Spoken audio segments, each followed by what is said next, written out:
So,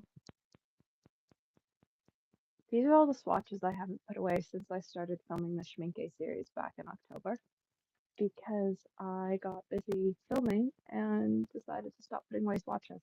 And so the swatch book has gotten a bit out of control. I don't actually know that I've got enough swatch sheets to put stuff away. The other thing that's going on is this is the special effects binder. So this is all the shimmer, glow in the darks, holographic color shifters, all the really fun stuff. But I know that there's stuff in here that I haven't touched for 2, 3 years. And so it's time for some of it to go. So I think we're going to start with culling this book. And then we'll get into putting some stuff away. I did get a few new color shifters. I've posted a short about them. They are holographic. They're super cool. They're the new Cosmic Creations line that comes out New Year's Eve. So today, when I'm filming this live, I don't know that I've got enough light to show them. That's what I do. They're really fun. I've only done one painting with them, but so far I've had quite a lot of fun with them. So I know that none of this is changing. In the yellows, though, I think it's time for Margarita to go. How many colors do we think I'm going to cull from this book? I don't actually know. Could be a lot. It could be very few. So Margarita. Canary I like.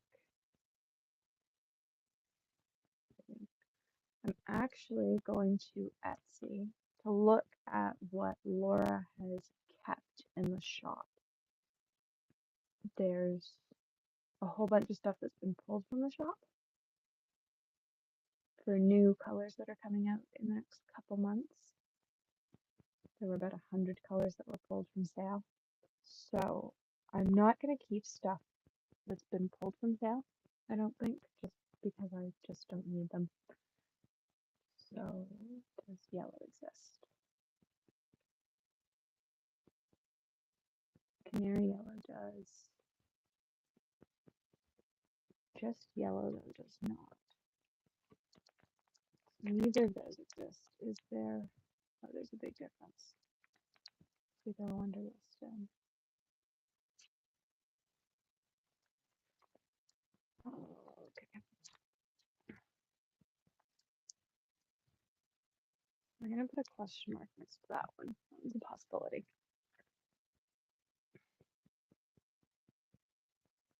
I never use this.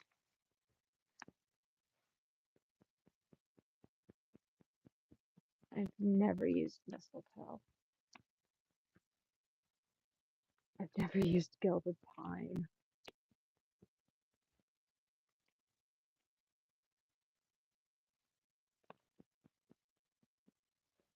I like that. I like that. I like that. There's Black Sea.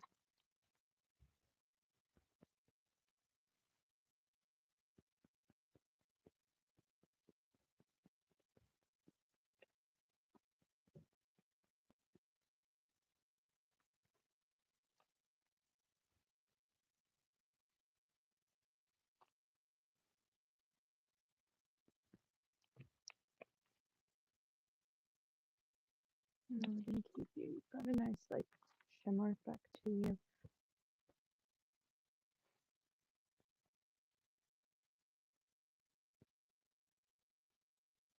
I think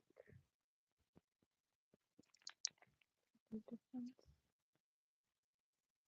There's a huge difference between those. Blue. Oh, turquoise is first.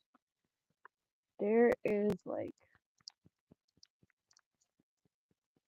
almost no difference between these three. We are going to get rid of the color love one. I'm going to keep those ones because I know I really like Nadia. I've used it in a piece I did for somebody else, and I know that I like tiny cactus designs, and I think that's one of like 3 colors I have from her. Blues are where it gets a bit more complicated. I have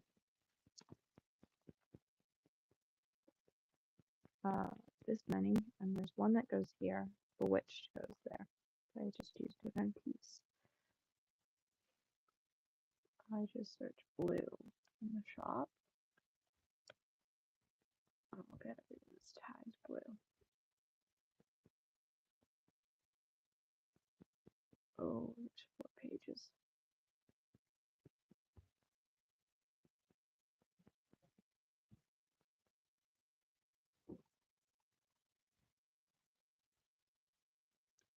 Okay, we are going to get rid of this.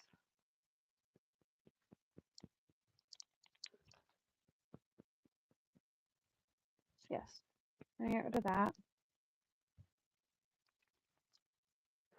We're gonna get rid of indigo 2.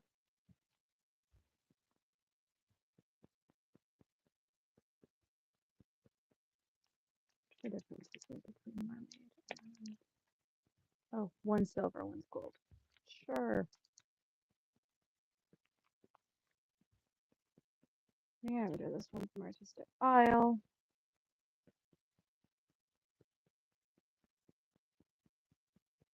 Keeping that in that. Yes. Purples. We are going to get rid of Forget Me Not. We are going to get rid of Eclipse.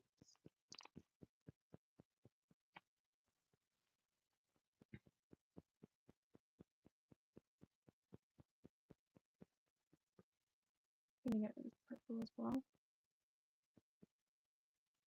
Maybe.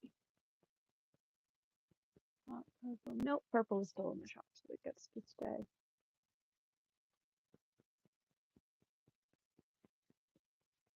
Actually, let's get rid of you as well. I don't like use the ones that look gold on black very much these days. So there's no point in me having as many as I have.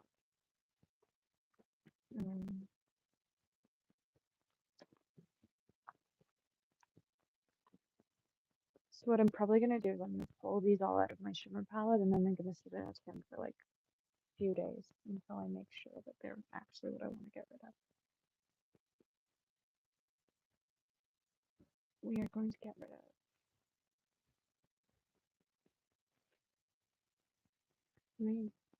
get rid of mermaid scales. Oh no, maybe not. We're gonna get rid of this divine. I just don't use it enough to justify having it.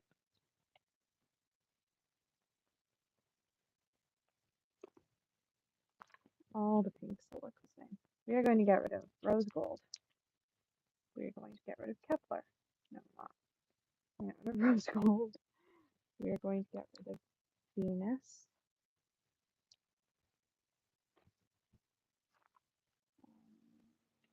Rose. These are reds that look.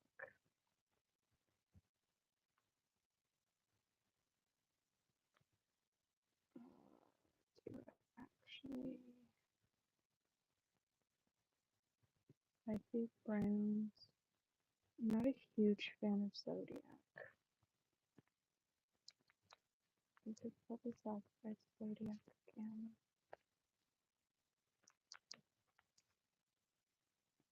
And sacrifice Gamma. Oh, all the golds. Which ones do I like the most on black? No, we're going to keep gold dust. We are going to get rid of none of them because I use gold all the time. But I don't actually use any of these gold. I only use the same gold over and over again. So I really should get rid of some of them. Let's make a decision. Let's get rid of this bright orange. Maybe not, because it's very different from these oranges. And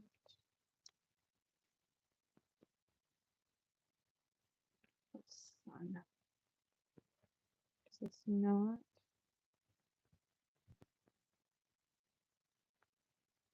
Solar Flare, which was my favorite gold for a very long time.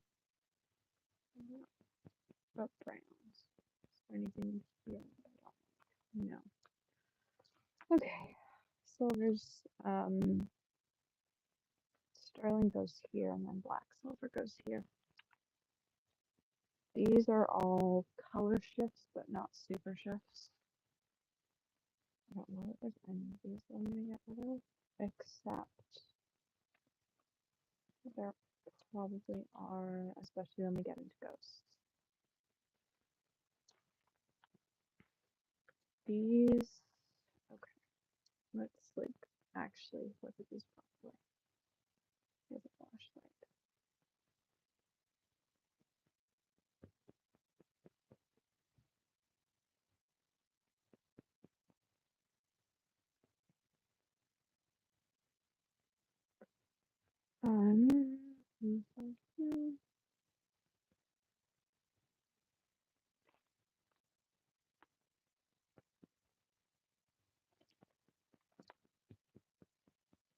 We're just gonna keep the super shifters.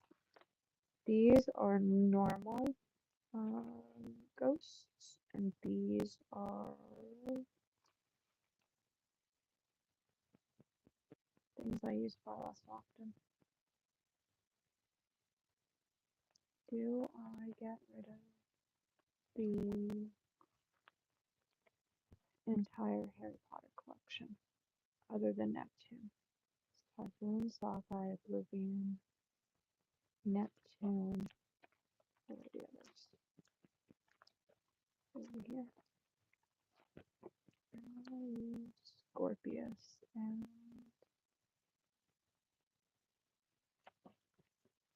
whatever the other ones.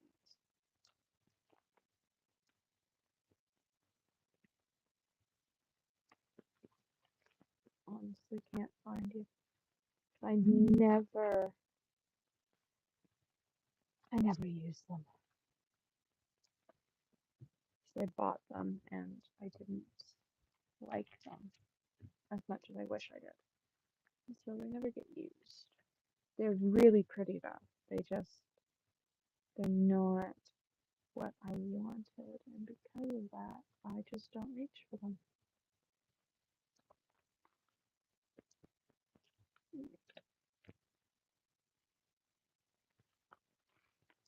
These are normal shifters. Those are hollows. These are glitters. I'm shedding like crazy. And these are mini pans. Okay. So that's cleared up. And now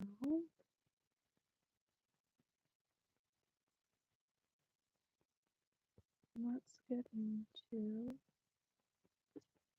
this book. So this is the swatch book that contains all the mats. It's sort of my color chip Bible. It includes everything, all of the mats, all of the everything. The only thing it doesn't include currently are the individual brand sheets, simply because I ran out of space eventually, and so they all live in their own binder. And so when I'm planning out a project where I'm planning to only use one brand, this binder contains sheets for each individual brand. 31 purple fish. Here's a sneak peek of the new colors I've got. I haven't swatched them yet because I labeled them while I was away, but it means that when I'm planning a project, I know exactly what I've got from every individual brand, which is awesome. But this binder is all of the colors together in color order, other than these pages at the front. These are bolder colors, simply because they don't play super nice with others. These are the Pretty Excellent paints, because they are student grade, and I just keep them around because sometimes when I'm planning out a project, I like to do the initial sketch or planning in non-professional paints. Not often, but often enough to still keep them around. And then these are the Derwent Graphitint on one side and ink tints on the other. Again, they don't play super nicely with others, and so I just keep them separate and they live in their own palettes. These though are what we needed. These are my color sheets. At the front you have the swatches for each individual color. At the back we have the individual pigments. So every color that I've got as a single pigment color in my palette is swatched on a square. So here you see all the PB27s, PB28s, here are the PG17s, PG18, PG23s, and so it means that when I'm planning a project, it's really easy to reference and go, oh, I need this color, oh, these are the shades I have of it. Which one do I think is the right one for this project, or which do I think is the right one for this mixture? I love these cards. They are not updated as of a few weeks ago, so I'm going to have to spend some time over the next couple weeks updating them. But I'm also realizing I think I'm out of sheets, so it's a good thing I've ordered some from Amazon. They should be here by the end of next week. But we will see how much of this I can put away without actually needing those sheets. I don't think it'll be as many as I hope it'll be. So, oh, and then this at the back is mini palettes. So these are Artistic Isle bottle cap palettes, and then these are all other mini palettes. So this is my Beam wooden palette. This is a Boulder Colors dot card. This is a Cosmic Creations Tiny Round palette that's about this big. That was something she did in 2020. There were a number of them released. I have one of them, and I absolutely love it. It, for a long time, was the only shimmer palette I traveled with. This is last year's Addison and Sedway's Advent Calendar Snowflake. This is another Boulder Colors mini palette. And then this is a mini ceramic palette from Artistic Isle. And Lisa Alden that is filled with paint on one side and then has a mixing section on the other. So if you've seen my videos where I've got a mini palette on my desk, I have one that's filled with paint from this collection, and I have one that I bought that was empty. And I absolutely love it. It's great. It makes me super happy. These are mini matte pans. So what was my travel palette before I filled the butterfly palette all those months ago. And then we have all of the color sheets. And they are organized the same way I have my markers organized and inks, because brain injury. All my art supplies are organized in the same color order, and so I use the Tombow color sheet to organize.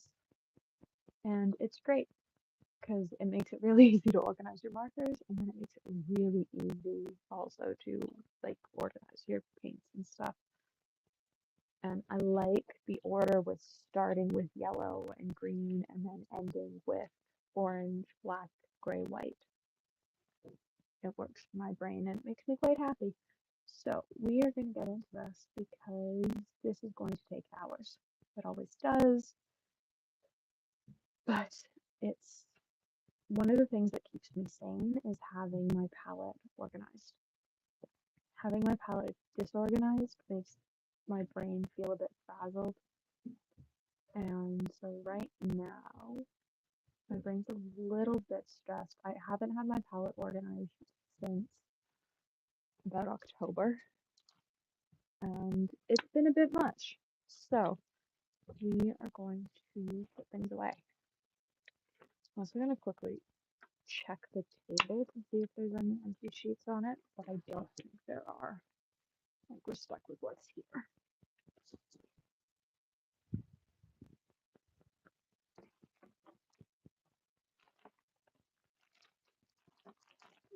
They're clear plastic sheets for everything, but swatches. Oh, there's a swatch sheet. Oh, there are three. There are more than three? There are more than three. There are.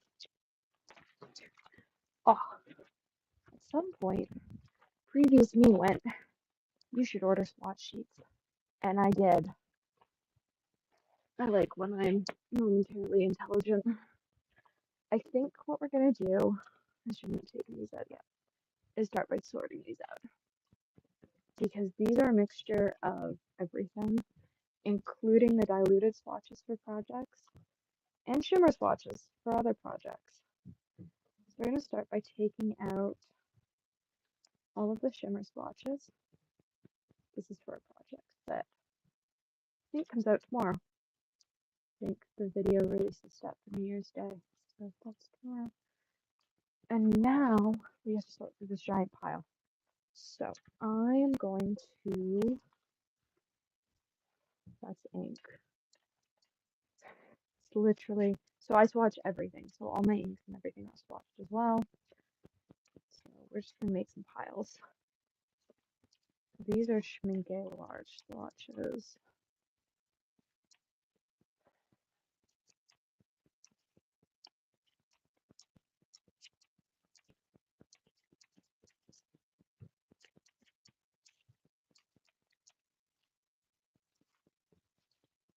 These are full strength swatches. Full strength, diluted, diluted, full strength, full strength.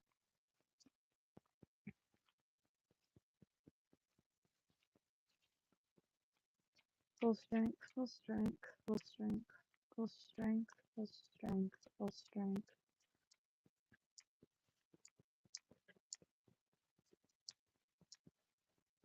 Diluted, full strength, diluted, diluted, full strength, diluted, full strength, full strength, full strength, full strength, full strength, full strength, diluted.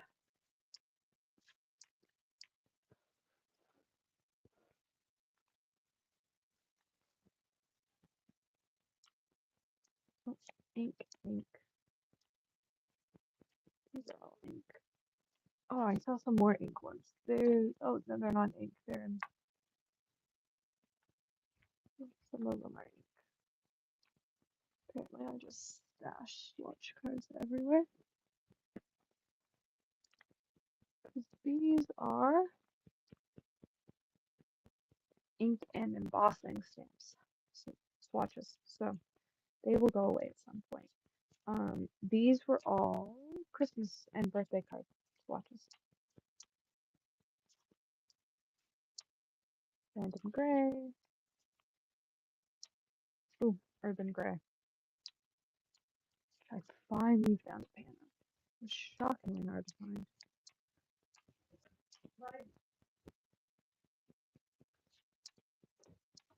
And then there's a more Schminkes. Oh, that's actually a Schminkes watch and not a weird little card.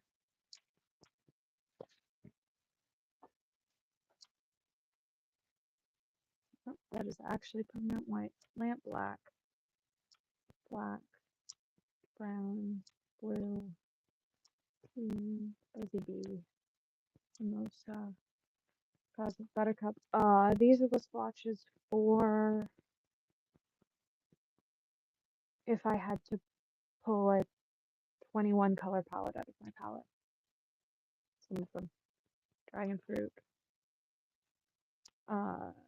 These are from color matching saddle pads and show jackets for an event so that I knew what colors they were. So diluted, that's titanium. Da Vinci.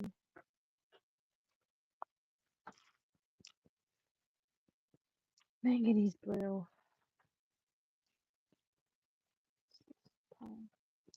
Sap green, sap green. Guppy number 10.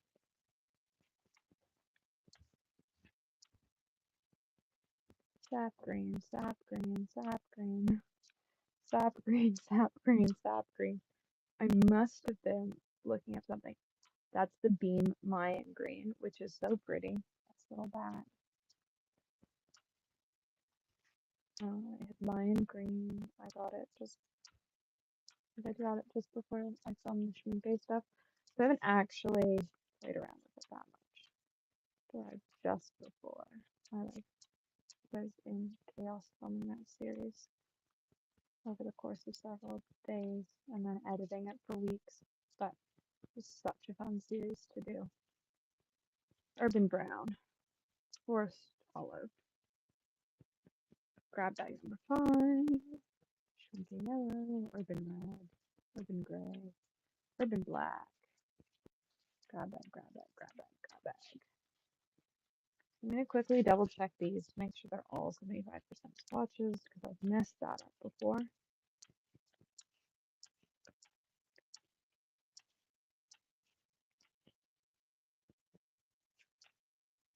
And something just looks white. Yep, cool. So these are all going to go back in the tin, just so that I don't lose them. I'm going to double check that these are all Schminke swatches and not accidentally pure color swatches. I don't think they are though. I don't think I've got any pure color swatches for this set of colors. I'm going to need to do that shortly.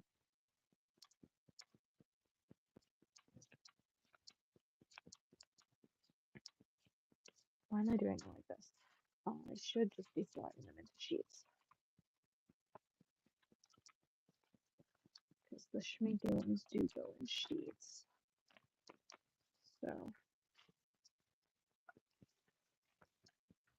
what was our first Schminke series? This? It was Volcano.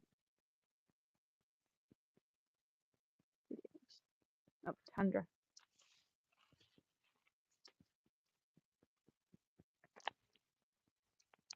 Tundra. And it was Volcano. And it was Glacier.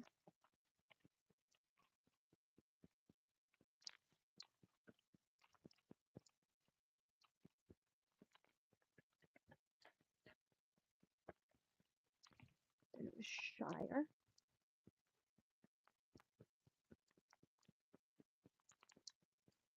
Then it was Urban.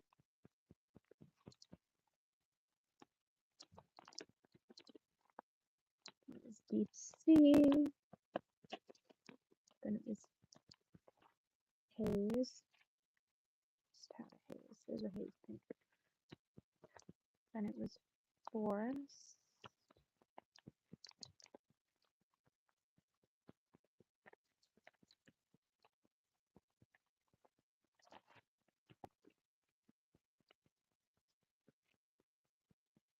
Then it was Galaxy. Oh, Desert and Galaxy. And my desert is Desert Orange. Normally I'd be caring more about like what order these colors are in. I find that I don't really care at this moment. Not that I might not care later. Make sure these are all shimmers before I get rid of them. Well, not get rid of them, but like stick them off to the side to deal with them much later. They're all shimmers. Normally I'd be putting these in order, like the way I film the videos. I find myself not caring at this moment because there are so many colors that need to go away. Volcano Yellow, Glacier Turquoise, Forest Blue, Tundra Pink, Tundra Orange, one of my favorite colors, Galaxy Black. I don't think it ended up in the final 14. I think it was 14. In all honesty, it's been so long since I edited that final part. The final part was actually one of the first things I edited in that series. So it's been about 2.5 months since I edited it.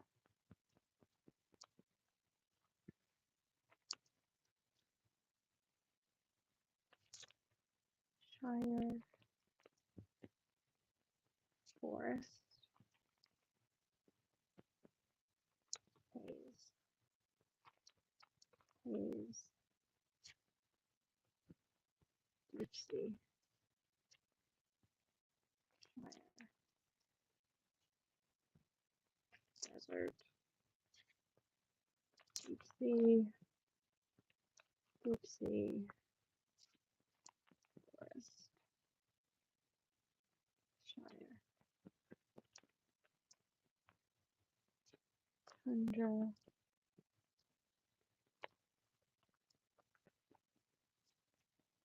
haze, volcano, galaxy, galaxy, galaxy, tundra, urban, deep sea, there's glacier, over here, desert, forest, desert, urban, volcano. I haven't lost any of them in the months they've been out of these sheets. Volcano, haze, glacier. So that is the complete Schminke series. So these are basically what I used to plan out the video. I did all these color swatches, and then I sort of went from there. This is also how I figured out which ones I still needed, was with these lovely squares. I don't know that I can make the lighting any brighter, but I'm going to try.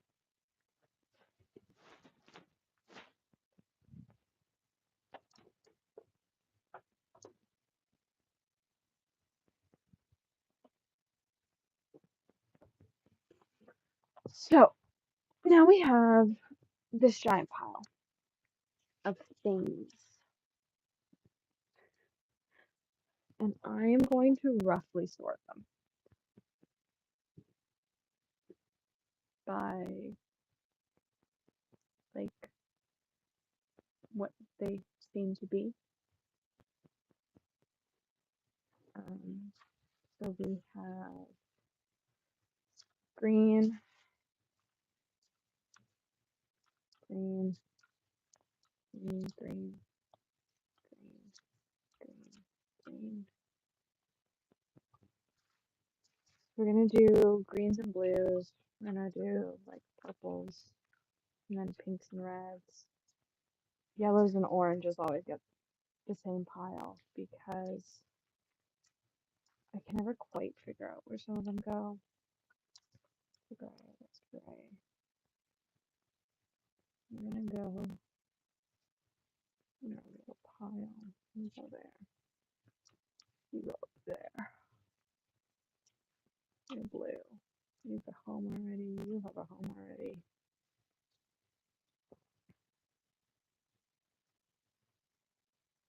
You have a home. You have a home. You don't have a home yet. Oh.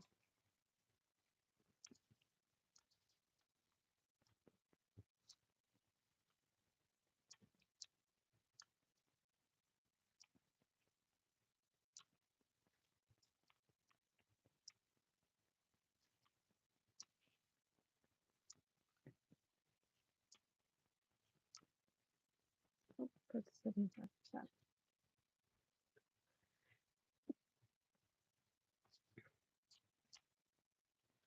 Oh, that's a very hot pink. One of my favorite yellows.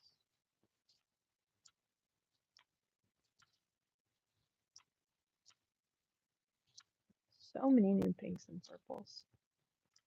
I guess I knew about that. you'll just get an entire grab bag's worth from 31 Purple Fisher pinks and purples. So you'd expect pinks and purples to be included in that grab bag.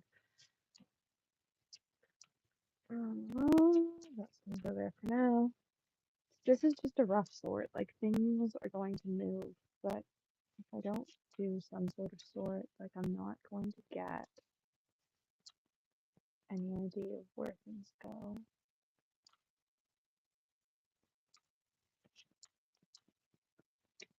That's brown, that's a green, purple, purple, purple, pink, gray.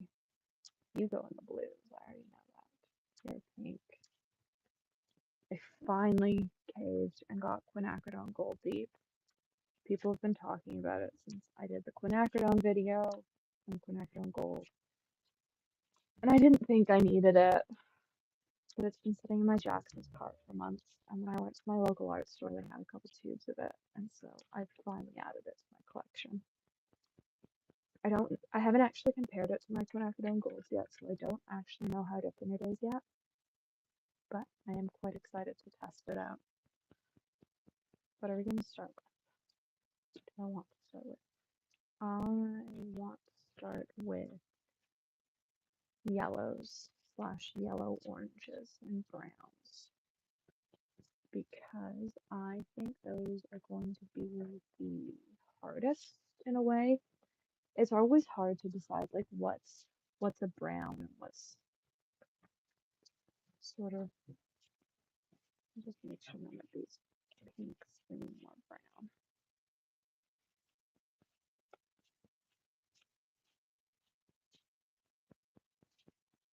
No, these are all pinks and purples. Great. So here's yellows. Use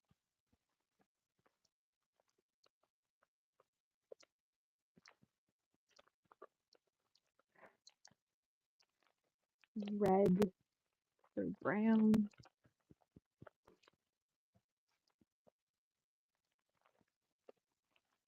So I already know where some things go, and what I'm actually going to do is start by putting things back where they belong. I don't always do that, but it does make this process significantly easier when I do it, because I'm not going, oh, where's your home? These are what we have in this little pile. And you'll see that like some of these browns lean more one direction than the other. This is alizarin crimson. Alizarin crimson. There's nothing missing from there. Goes to buttercup, and then buff titanium, and buff titanium buttercup.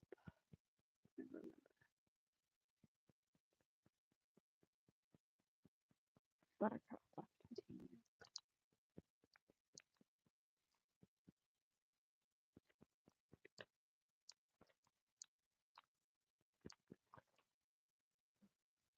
This is Gano Smith Raw Umber.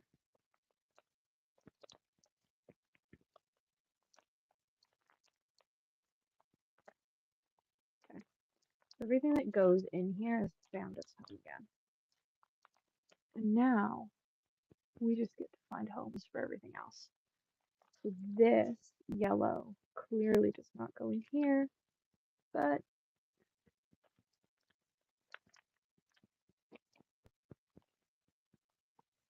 oh, cad yellow deep. Where are you gonna find your home? I think let's make a yellow orange. Yeah.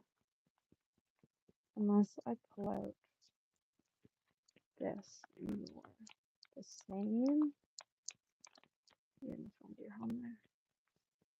Yep, you're way more orange than that. So that's kind of fun there. You're too dirty of a yellow for that, but you're also too yellow for in here, I fear.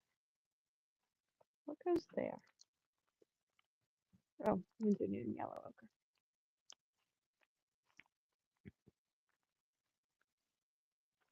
Can you theoretically find a home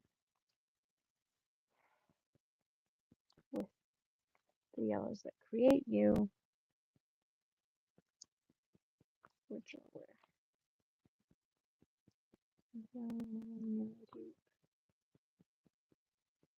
Sure, I will let you find a home there. So we're gonna scooch some stuff around so that this little dude can find a home. Normally I would pull everything out, but I'm feeling lazy. I don't want to. So instead, we're just going to slide some stuff around. I'm going to get a home, and I'm going to insert it into the spreadsheet so that I know where I found its home. That might be the most important part of this process, is making sure that it's logged.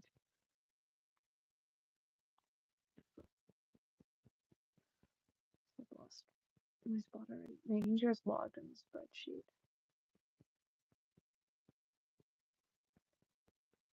Yeah.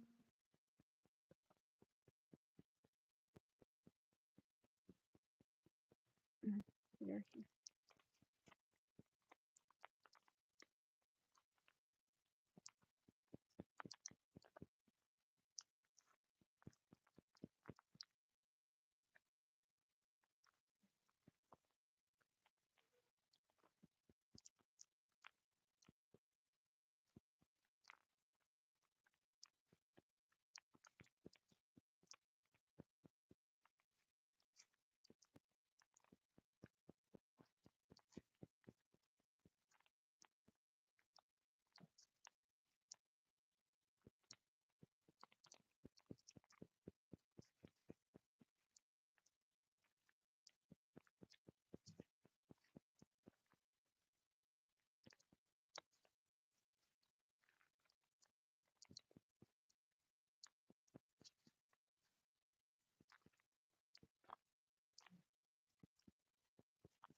Now this yellow gets to find its home after lemon yellow deep. Insert row below.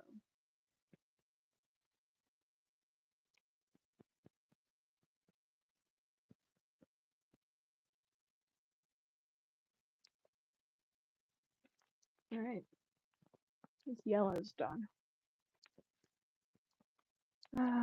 Let's do reds. So strawberries then go in here somewhere. So let's scooch these all to the side. So all of these colors are coming out. I already know that. So I'm just gonna start by pulling everything out.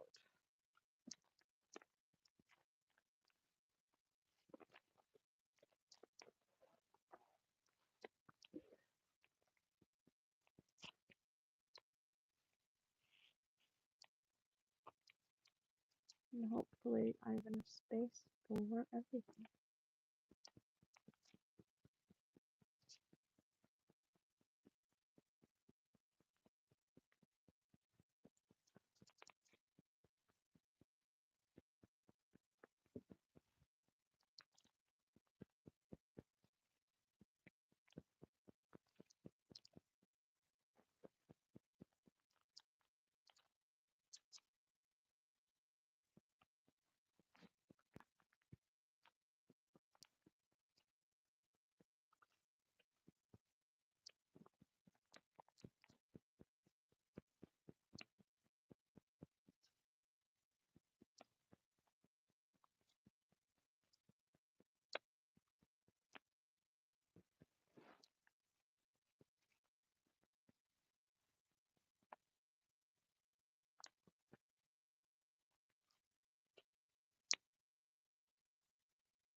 it starts quite like corally, the red section, but I do like that because it keeps the like more corally reds separate from the hot pinks because I really couldn't figure out how to put them all together in the same section.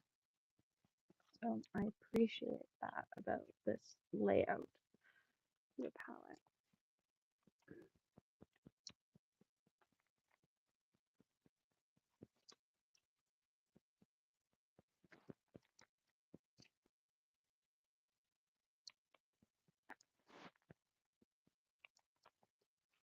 And most of these are, say about 50% of the red section are single pigment colors, which is rare for this palette. I'm realizing you can't see like half of it.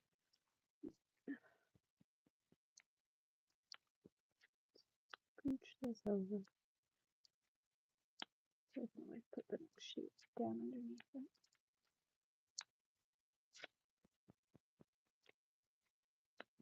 The red section is not actually my biggest section. Oranges is 2 full sheets and part of a third.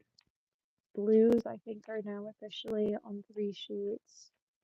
I was shocked when oranges were the first to be on 3 sheets because I don't actually like orange that much. But apparently, I have a lot of them. I think it's on my quest to find an orange that I actually really like. A lot of my like lighter oranges are all 31 Purple Fish colors because I love how well they granulate and how pretty they look when they granulate.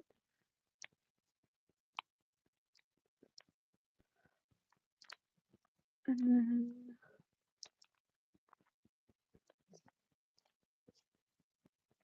tuck this underneath.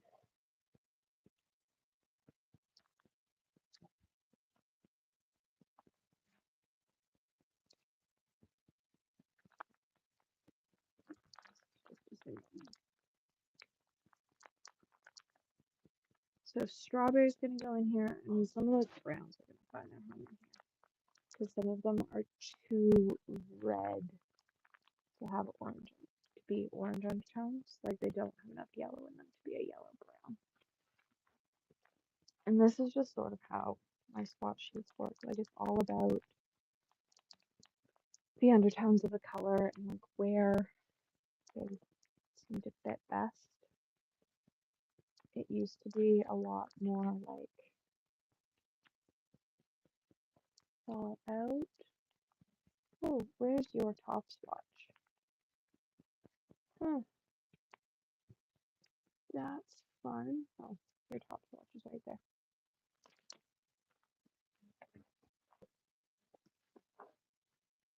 But now it's just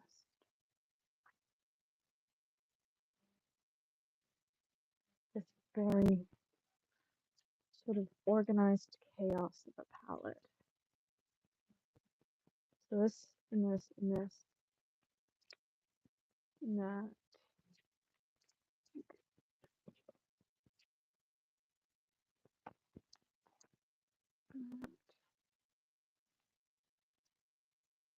That's there, that's there.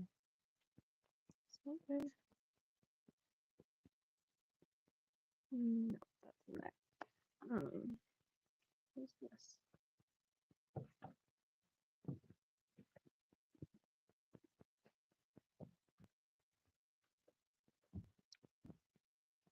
Sure.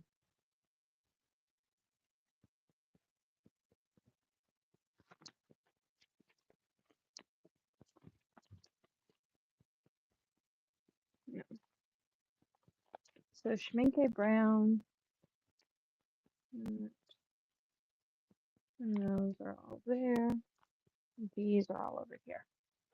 All right, now we got plan. Like this. So I'm actually happy with where those are. So let's find a home for you.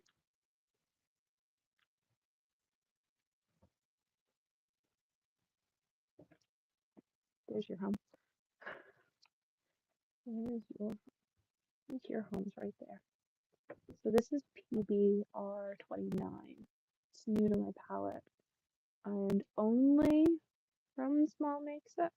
It's quite difficult to track down a pan. There's only one store in Canada that sells Roman small pans in person. And so I had to work quite hard to be able to find a pan, but I did.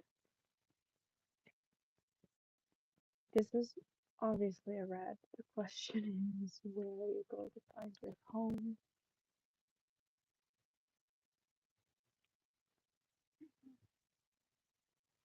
Make it too dark to be a pink. I'll pull out the pinks, but I don't think you'll find your home with the pinks. Unless I'm totally wrong. And you will find your home with, nope, you don't. So, where is your home in this section?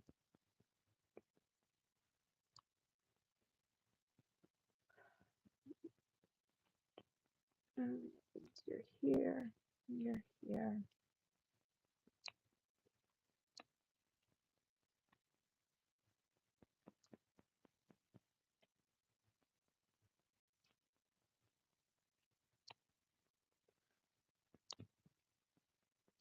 You've been red. I don't know where you're going to find your home.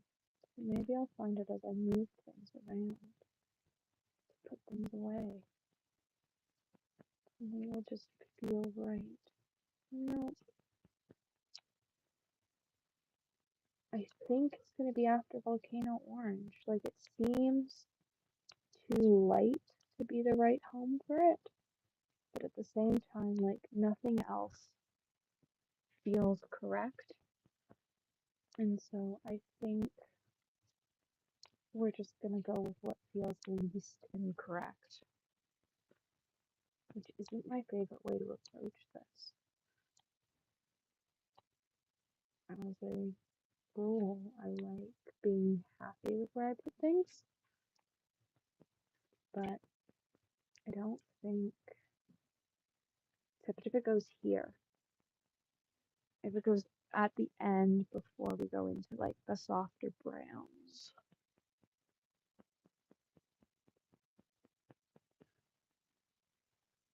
Where do we put it up there? Oh, yeah, that's where we go. I think. We go up with mocha. Cool. It is what I like about this swatch system is that I sort of just get to move things around until I end up with an organization that feels good.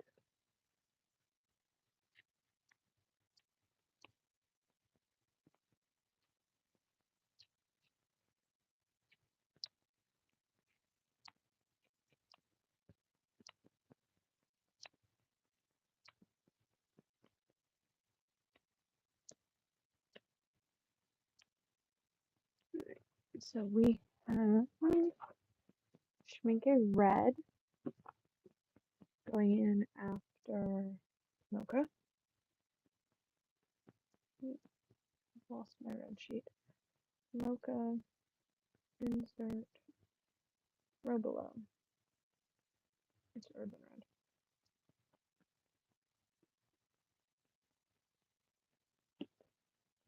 So my strawberry going in after Alpaca.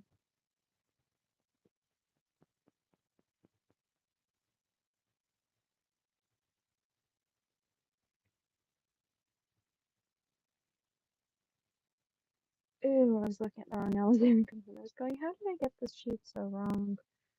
Because I was looking at 31 Purple Fish Alizarin Crimson and not Cosmic Creations Alizarin Crimson.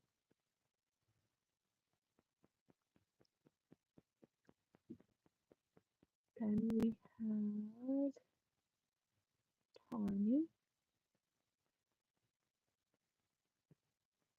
going in after 70. Yes. Insert below.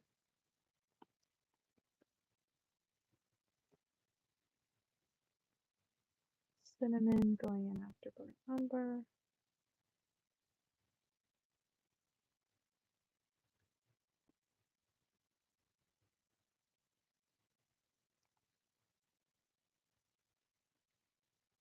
We have iron chrome going in after mossy glen.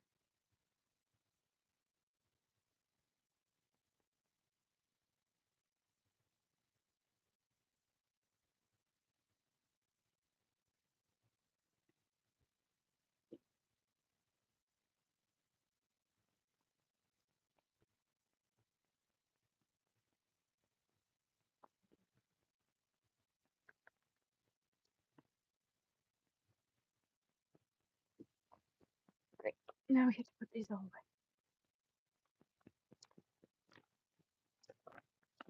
away. Those not their sheets. These are your sheets.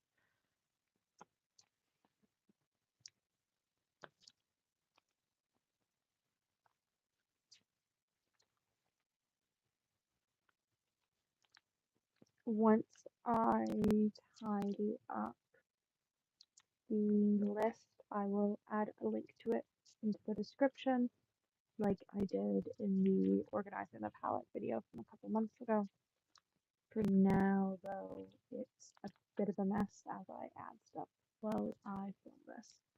So, if you want to see what all the colors are and who they're by, it will be added to the description, but it's going to be probably a couple days.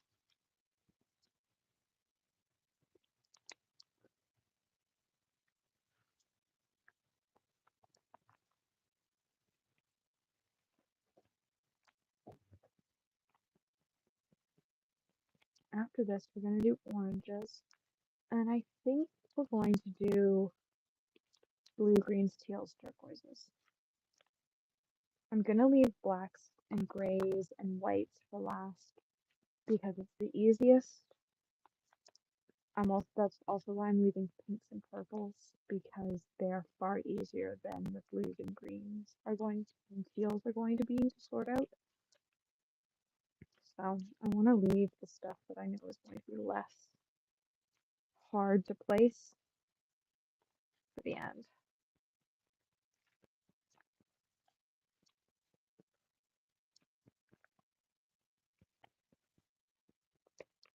And just like that, we have a sheet that is perfectly organized. So there's the reds. Let's do the second half.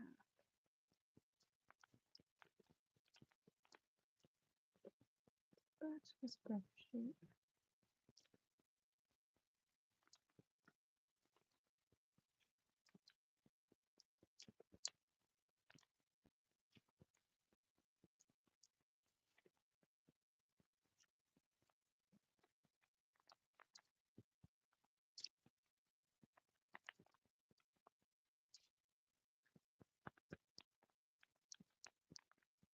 Overall, the number one thing with the spreadsheet is it just keeps me organized.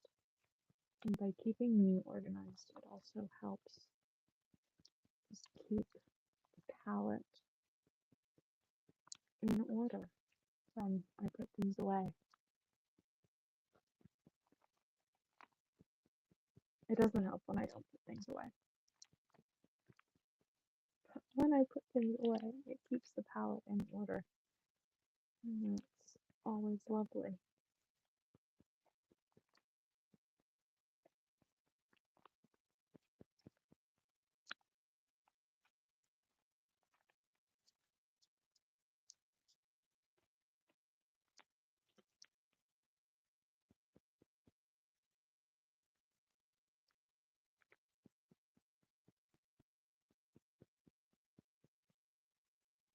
So there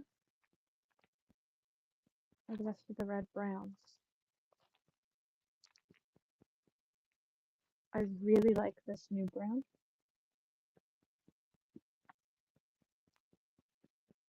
From Roman Small. It's quite pretty. I don't know if they've had it out for a while and I just missed it, or if it is totally new. I am also enjoying that you can get their paints in half pans now. What I am not enjoying is that they went from being plastic free to having what seems like a lot of plastic for a half pan. So I'm not actually buying their half pans that often, but I couldn't get that pan in stock in a full pan. So I did end up buying it in a half pan.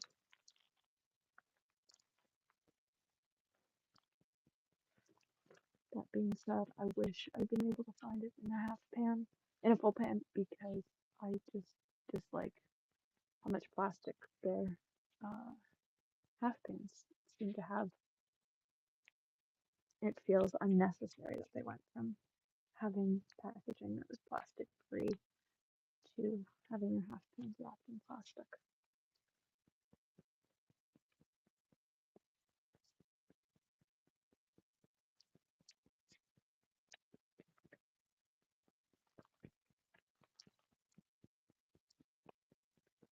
This palette is made up of, specifically this section is made up of so many colors that look pretty similar. At some point, much like the shimmer palette, is going to need a bit of a cull.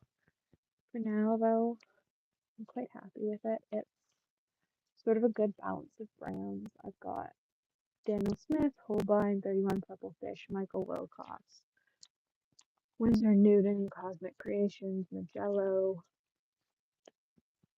and a whole bunch of handmade shops. So I quite like the variation of this section. I think other than the blues, this yellow section has the most variation out of any section of my palette.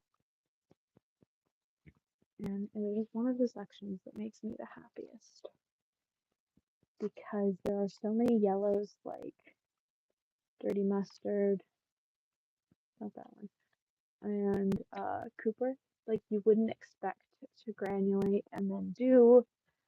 And I love having those color Street Shore. Oh, and this one from Nibs. Love that color. It's great. On the other hand, there are lots of oranges in this palette section. Well, it's the orange section. But I went through a phase of trying to really like orange before realizing that really the only orange I was ever going to like was Bean Pumpkin.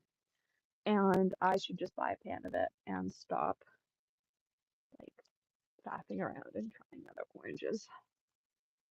And that is what I ended up doing. I do like Cosmic Creations Papaya and Cutie. I use both of them, but like when I'm needing like a moody orange, it's always going to be Bean Pumpkin. It's never not Bean Pumpkin. It's just got like the right level of moodiness for pretty much anything I'm working on. But you can definitely see like all the oranges I tried in my quest to like orange. Specifically because when I discovered I loved Bean Pumpkin, it was out of stock everywhere. And so I was desperate for the color and you couldn't actually find it anywhere. So I tried to find other oranges I liked and just decided that, I really didn't like orange. So I have it in both the Spectrum 11 palette, which is the wooden disc palette, which is how I discovered I really liked the orange, and then I have a pan of it now.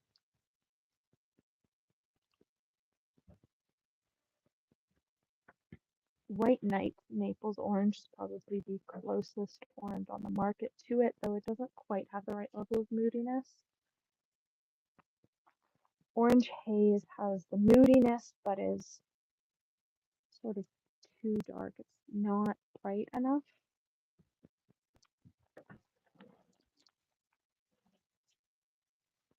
I finally got another tube of quinacridone burnt orange this weekend. I had finished my tube a few months ago and I was struggling to find a replacement because Daniel Smith quinacridones are hard to get these days, I'm finding. This is my least favorite quinacridone gold. If you've watched the quinacridone gold video, you'll know why. But overall, other than all of the oranges that I bought before deciding that really the only orange I liked was this orange. I do genuinely like and use almost every color in this section. I'd say the only color that I haven't used is probably Yellow Orange by Schminke and Saturn Red. Both were bought when Beam Pumpkin was out of stock because they were what seemed the closest based on online swatches. Neither's close. One is like bright yellow and the other is far too bright of an orange for what I needed. There are 4 swatches that I think are going away in this. Knowing my luck though, I'll put away all of these and then while I'm tidying up the studio, I will find other swatches. So I'm not going to put the palette back together until my studio is a bit tidier. Just so that if there are any rogue swatches, I do find them before it goes back together. Because that would be a bit of a disaster. I've done it before. I've gotten to the end of putting away swatches and like suddenly discovered that, there's a swatch at the beginning of blues, which is I think 3 pages long, that I have skipped over. And that's always a bit much to deal with. Let me move these ones up here. We're a bit short on space. So these are our 4 colors for this section.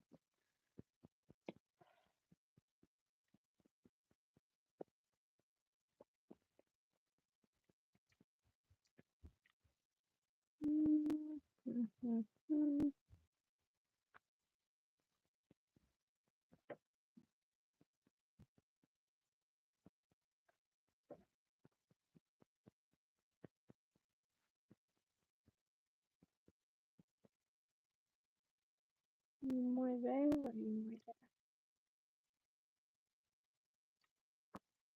Sure, we'll put you there. You are definitely up there. Let's say you're before Castell Brown. You are right there. Goldenrod. I would say you're there.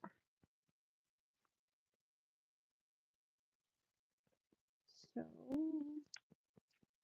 I'll just move everything down there.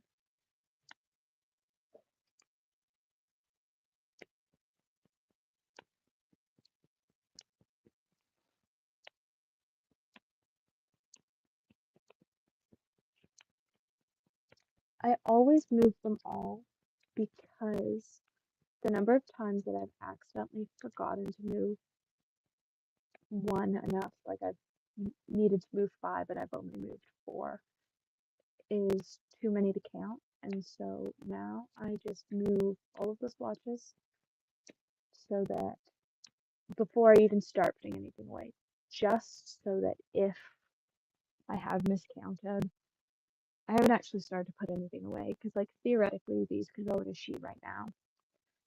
But if I do that and I've messed this up somewhere, then I have to take them all out of a sheet. And I don't want to do that. So instead, I'm just going to move everything around now. And then going to make sure that everything has a spot.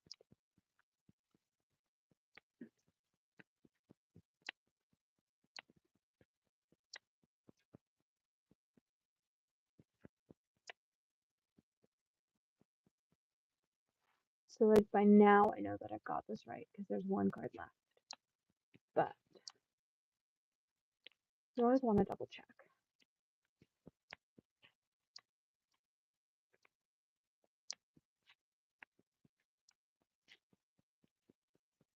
There. So now we are going into the Daniel Smith Queen Gold. So after Roma Smalls Queen Gold. is insert, rows, row below, and Daniel Smith.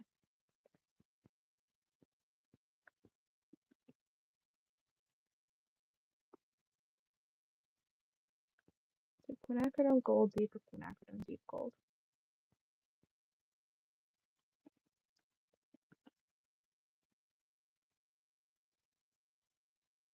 Quinacridone deep gold. I wrote it wrong on my swatch. Whatever. It's gonna be correct on the spreadsheet. Then we have Daisy Lou after Schminke Yellow. Insert, rows below.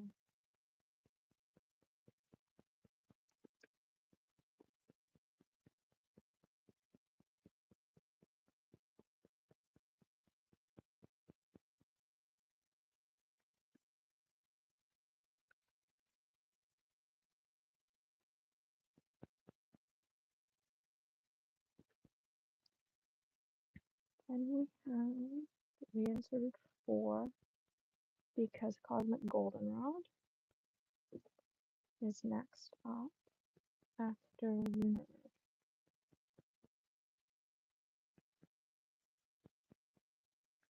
Insert rows, row below.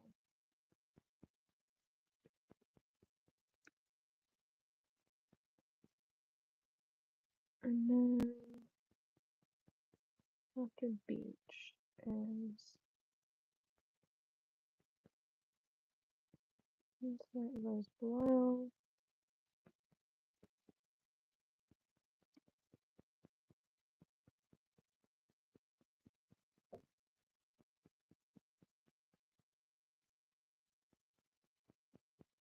Urban Brown.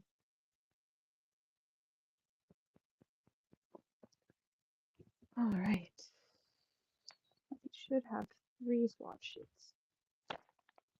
We do have 3 swatch sheets. We did have 3 swatch sheets. We do have 3 swatch sheets. Okay. Let's start sliding these in.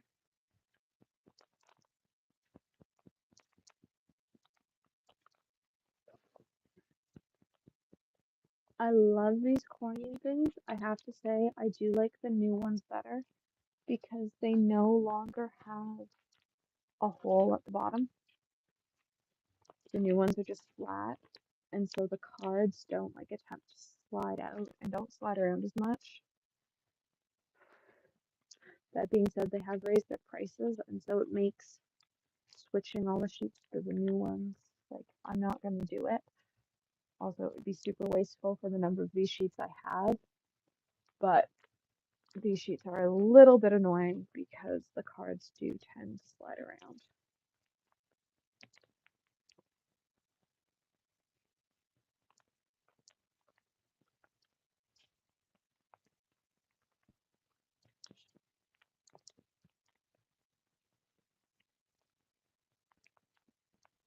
I also still have the diluted swatches, like you can see that some of them are stacked underneath, the ones that have come out.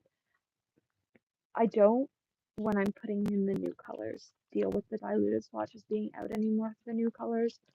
It makes it a bit too complicated, and so I just go through after and I slide them where they belong. It's a little bit more time consuming, but it does make the process of sorting swatches easier, not having to worry about the diluted swatches, so I've just pulled them from the stacks and it makes it so much easier.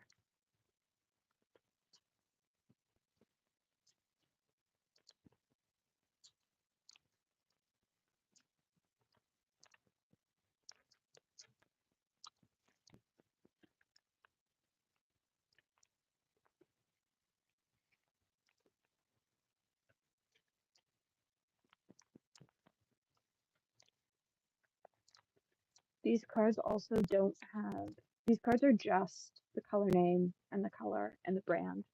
And some of them have a silver dot on them. A silver dot means that they're an odd pan shape, and so they're like the 31 Purple Fish paints, which don't live in my studio palette because they're not a standard half pan or beam paint stones or anything like that. that dot just means like when I'm looking for them, they're not going to be in my palette. All the pigment information for all my colors and everything is kept in my spreadsheet. And then I have the like single swatch cards in the book here for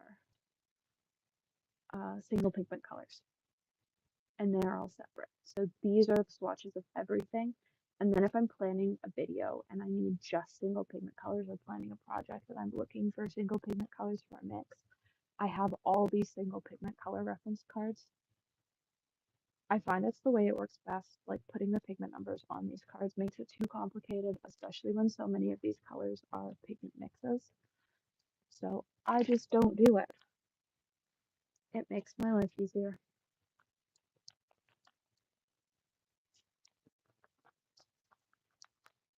And I like having all of the information in the spreadsheet because it means that it's always at my fingertips. Like I don't have to have this book with me.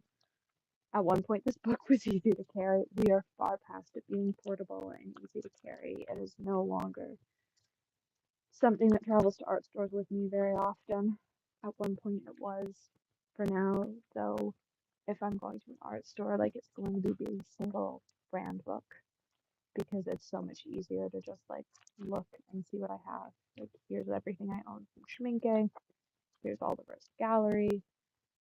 This just makes it so much easier than dealing with all the individual swatches.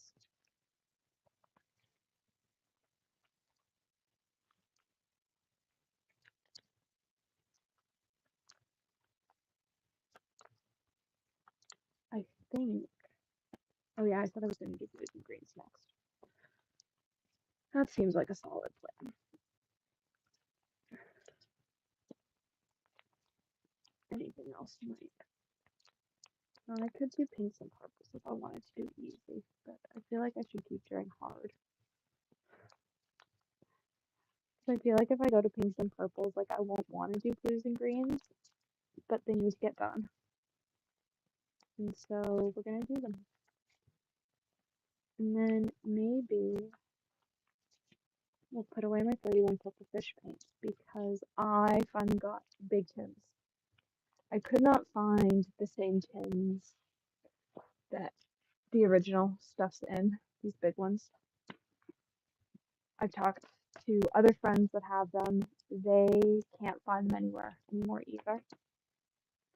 I did find these ones though, which are slightly smaller.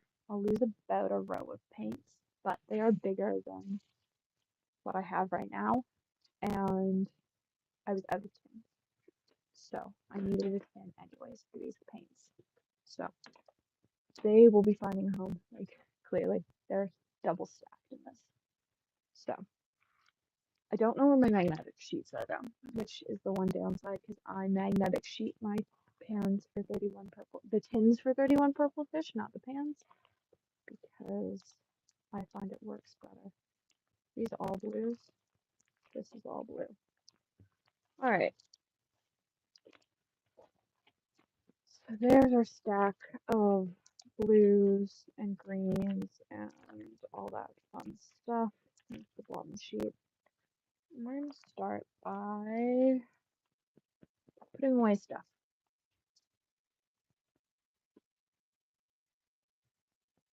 That makes this easier. We have, what goes after sage haze? Let's swap these all out and then let's play the tidy up game. Clearly, I'm bad at putting my own stuff away.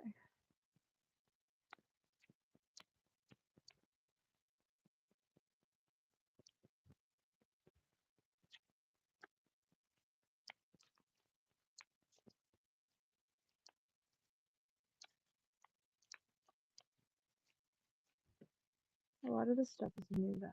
A lot of the maybe about 50% of it's new. I'm also just really bad at tidying up swatches when I'm working on a whole bunch of projects. And because this is a mix of Schminke stuff and other projects I was working on, why are all my sap greens out? There must have been a reason sap greens were out, but I honestly don't know.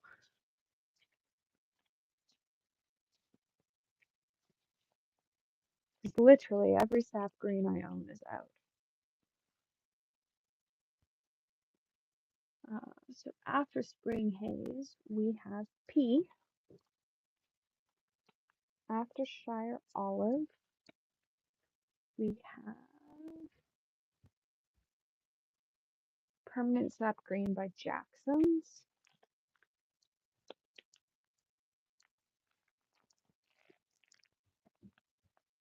Then we have Windsor and Newton Sap Green, clearly, because the diluted version's there.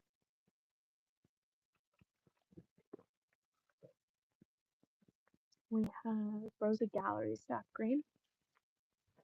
Somebody on Facebook must have asked a question about sap green, and so my decision. It was Amber. Amber and I were talking about sap green. She asked which was my favorite, and instead of saying which was my favorite, I went, "Here's every sap green I own." Yeah, that's how I problem solve. And more core, because really there are so many sap greens, and like it's hard to advise which one's my favorite. Like it changes based on the day, and like there are some I don't like.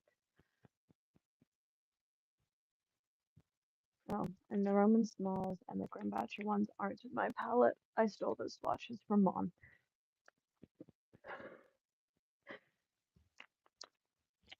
Because I am productive like that. To be fair, like half of the paints used in the Schminke series were stolen from Mom's palette. Because this is her Schminke super granulating collection, and so I just bought the ones that she didn't have. Otherwise, it would have been a very expensive series to make. It was still an expensive series to make, but it was less expensive because I stole a whole bunch of stuff from Mom. Is there anything else going in here? Nope. Let's toss those away. What goes in here? Oh, you go in there. I know that already. No, nope. Great. Does anything go in here? I don't think so. You go in here. I already know that. And I think River Tears goes in here. Let's double check.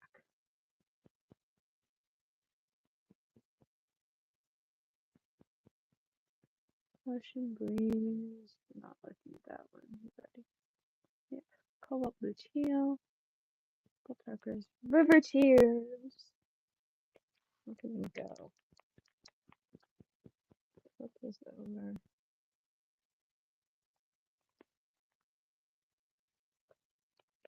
Went in here. Where's 31 purple fish indigo go?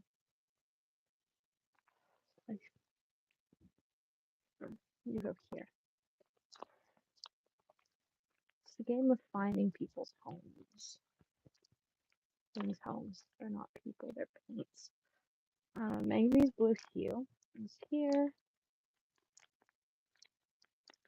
Cerulean Misty Morning is here.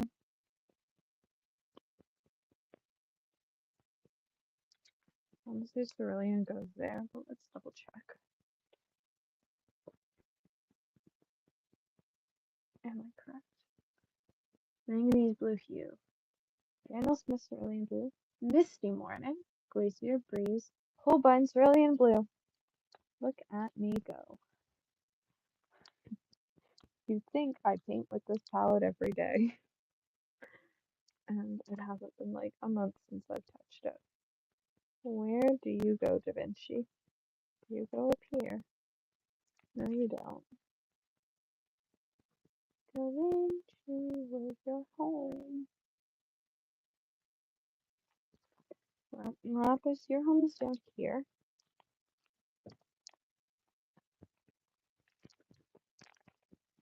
Smalt DuPont, your home is here. So maybe that is your home, Da Vinci. What goes next to Yinman? That I spelled wrong on the swatch. No, it is. Your home. Look at that. Misty morning. This is your home. All right. Look at me go. Now, do a quick flip through these and make sure that there's nothing that leans sort of more indigo-y in the purples. So my dark purples do lean fairly indigo, so I'm not super worried. Oh, that tone is not with the purples, it's with its own colors. Okay. Let's start with, well, what actually finds its home with the blues? Is a good question. So far, I think very little.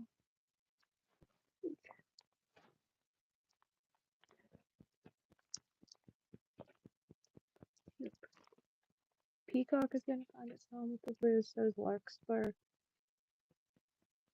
Your turquoise. You're going to find its home with the blues. Your turquoise. You're going to find your home with the turquoises. You're going to find your home with the turquoises. You're going to find your home with the turquoises. You're going to find your home with the turquoises. You're going to find your home up there. You're all greens. Cool. We're going to start with the blues because they're here. And the blues are officially getting their third sheet. So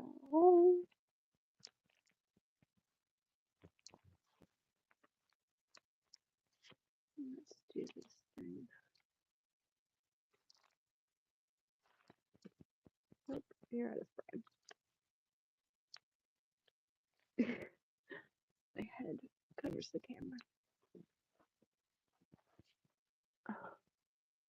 Filming on the floor is not my strong suit, but this clearly doesn't work on a desk. And so you're just gonna forgive me for the fact that I keep getting my head in the shot. Because I am using a significant amount of floor space, and well, you wouldn't know it from filming. My desk is actually tiny. Like, tiny. So when I do something like this, it happens sitting on the floor. In all honesty, so does palette organization, because space is key.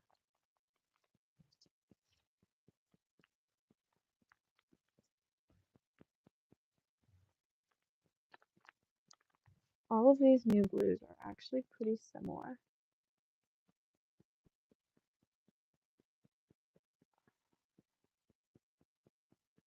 Oh, I haven't screwed this up. Yeah, no, Galaxy Blues in a pan. I just went, is Galaxy Blue one of the ones I only got as a dot? But no, I was not that silly. And it is an actual pan of paint. I think it's a quarter pan, but it's a pan.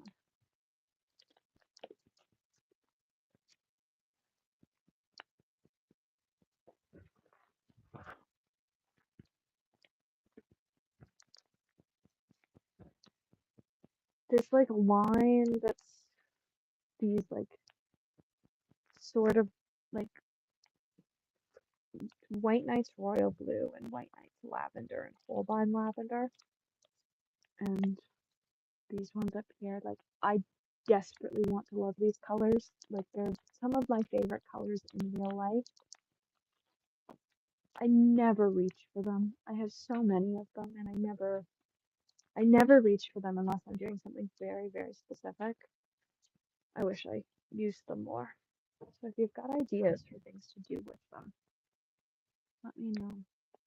I am tentatively doing Amber Lane art and Madeline. I can't remember what Madeline's handle is. Their 100-day painting challenge, which theoretically starts tomorrow. I'm tentatively doing it all 100 days. So maybe I will slowly work my way through all the colors in my palette. Maybe that will be part of the challenge as well. Is how many colors in my palette can I use in 100 days? Just in the challenge. Because I'm also going to be doing paint your style. That's not going anywhere. Well, there haven't been paint your styles since I think October, but they're coming back. I've like sort of picked a color palette for this week's, so it should hopefully be filmed. I think it's Sunday today. Hopefully I'm going to be filming it tomorrow.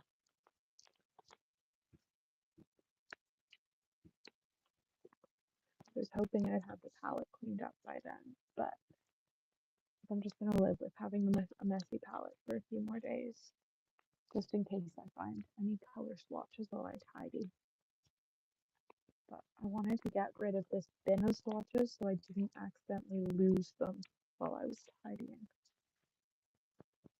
That's sort of my worst nightmare when it comes to a studio tidy up, is misplacing my swatch bin and then having colors missing.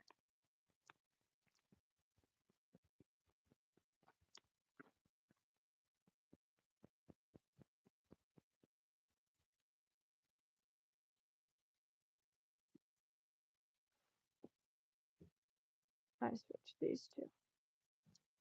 That's your home. That's your home. All right. Our three blues are three very similar blues, which are 1, 2, 3, 2, 3.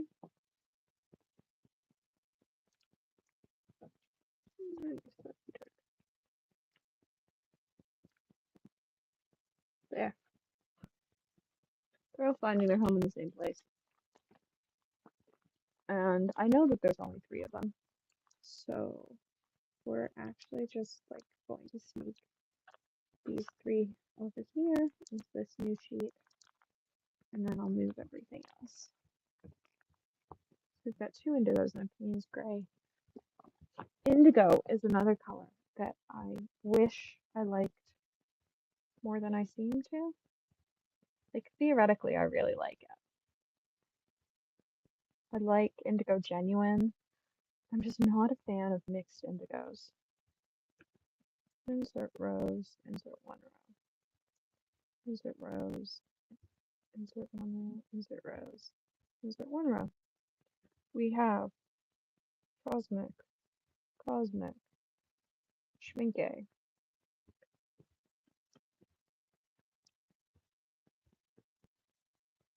Galaxy Blue,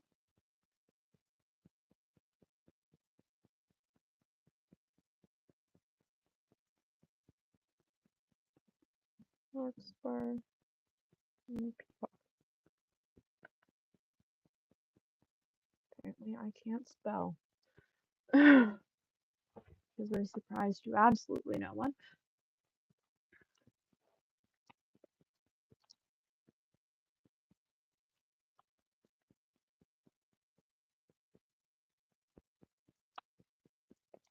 This is sort of like one of those, like, I want to start the new year organized things. I did the same thing in the fall. Like, I wanted to start out the fall being all organized, and I do like it. I like when I get to start a series of projects with a really organized palette. And so heading into 2024, heading into the 100-day project, I wanted a palette that was sort of back in order and didn't make my brain crazy. And so taking the time to organize all the swatches and make sure that everything was correct, as insane as it feels, was actually the right decision.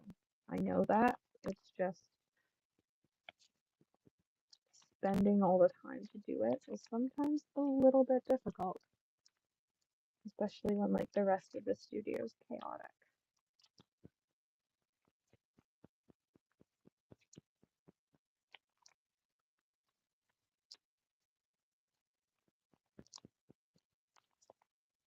And so I know I've got pure pigment swatches to do. I know I've got to do pigment numbers in my sheet for all the new Cosmic Creations colors. I know I've got to figure out the plan for paper for the 100-day project because it wasn't until last night that I committed to doing it, and I don't quite know how I want to do it. I don't know if I want to do it the way I've done other challenges in the past where they're all miniature, but at the same time, that seems like it could be both really hard and sort of make it easier. I don't know really what way I want to approach it. So this time organizing swatches is also like giving me time to think about that project. When I started it, I was leaning towards not doing it miniature, but the longer I sit here and sort stuff, the more I go, I genuinely like doing the mini projects. They're fun, they're enjoyable, and I think it's sort of probably the right way to approach the 100-day project. It's a longer time commitment. The longest I've committed to the challenges is 30 days. In the past, I did one in October, and I started one in February last year, and then I got sick, so I finished it, I think, in May. Both were quite a lot of fun. I don't know that I can commit to doing the same challenge I did last year while doing the 100-day challenge as much as I love the February challenge I did last year. I also don't know if she's hosting it again this year, but we'll see. Though, as of now, I am leaning towards doing 100 of the miniature squares. Maybe this format without rounded corners, because that is easier to do. Like, the corner punch is a separate punch, so it means punching a square and then punching each corner 4 times. That is something to think about, is doing the miniatures but not rounding their corners, and doing 100 days of miniatures. Huh. I hadn't actually really thought about doing them without rounding the corners, because I always round. Do I always round the corners? Or did I leave them unrounded? No, I think I left them unrounded for October, the Halloween one. That's something to think about.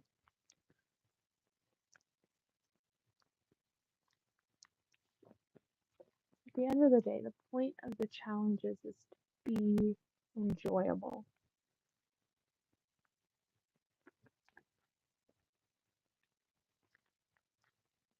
They are also a challenge.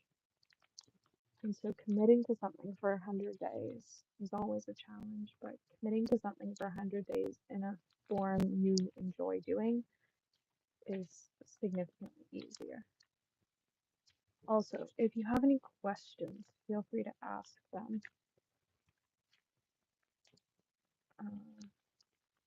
We still have turquoises, greens, pinks, and purples and neutrals to go. So there's plenty of time to answer questions if people have questions.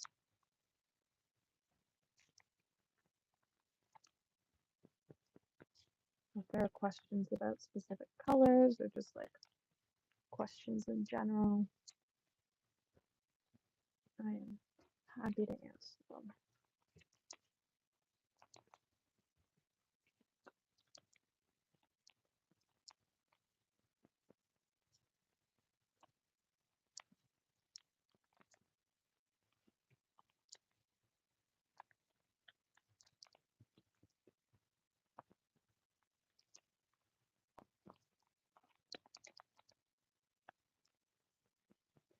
I do find it interesting how colors that have the same name can look different. So I now have Breeze from both Cosmic Creations and Artistic Isle.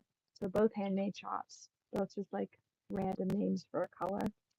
And one is this sort of granulating blue that leans more blue than turquoise. So it's found its home with the blues. And the other is like a turquoise.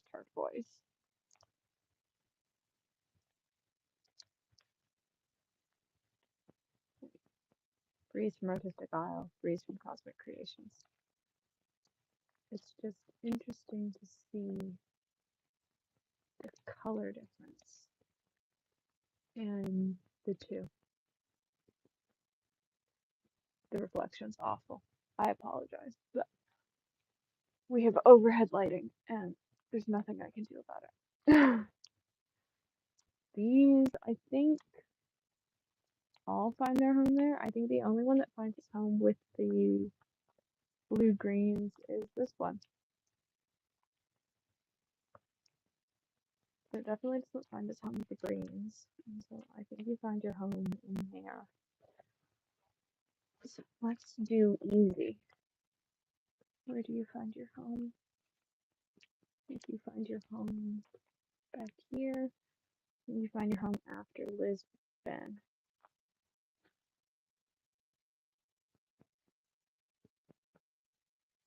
Lisbon. Insert rows, row below.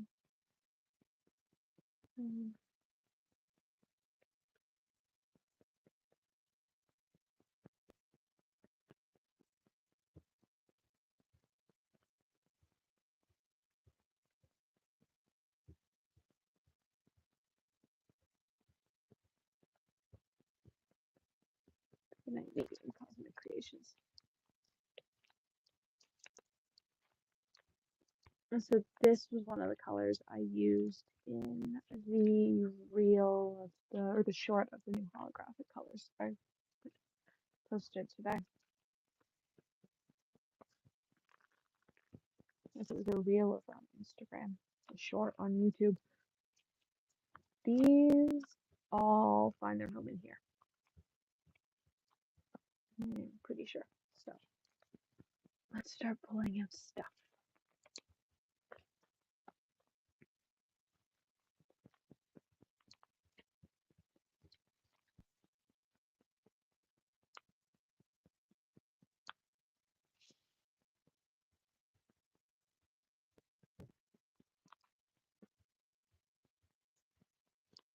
I do love Ocean Breeze. It's one of the newer like Cosmic Creations light colors, but it is super pretty. Phthalo Blue, which I've got a bunch of here, and then I've got some at the bottom of this page as well, is one of those colors that I've desperately tried to love, like oranges, and just can't find one I like.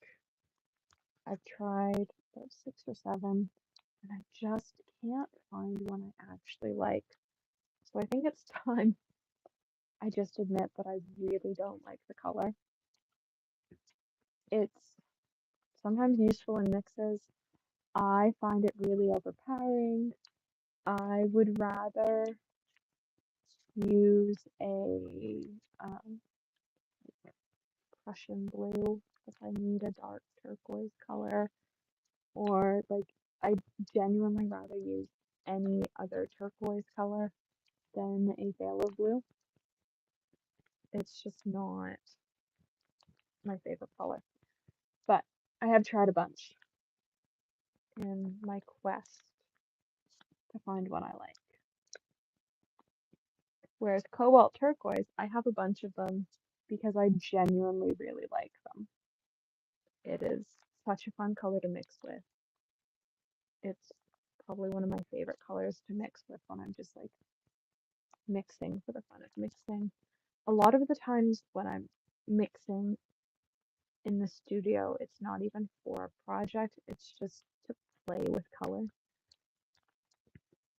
I have so many mixing palettes just around my desk from playing for projects.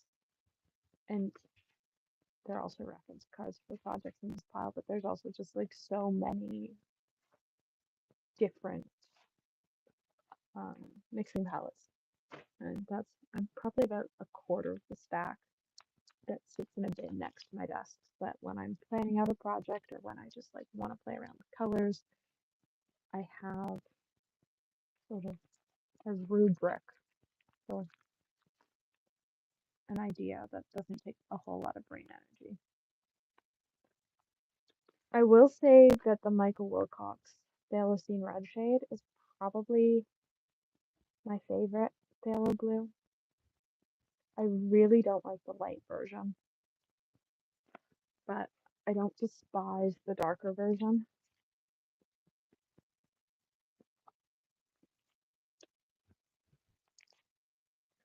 This Winsor Newton Aqua Green, I really couldn't find a spot for it to fit in my palette. It doesn't look as off on camera, but in real life, like it looks way too green to be in that spot. I just couldn't find anywhere else in my palette that it fit. And so it made its home there because I needed somewhere for it to go. And in all honesty, like it works pretty well there, like when I'm working on a project.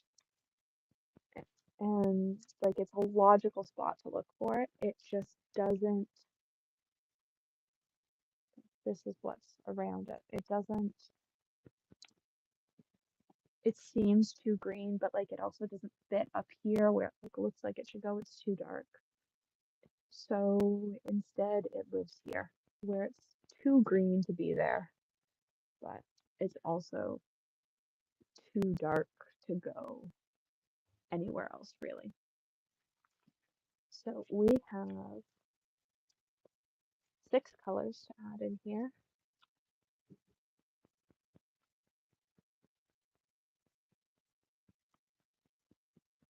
Guppy number 10.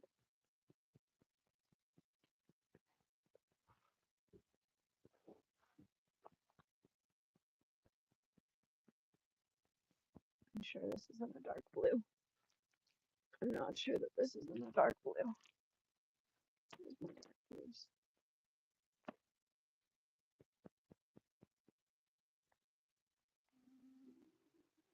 You're too turquoise. Okay. Except you actually are Benite blue. Am I sure I can't find you a home with the blues? Okay. Oh, you don't actually fit too badly there. Cool. That's going to be your home. Guppy number 10. Guppy number 10. Sure. There.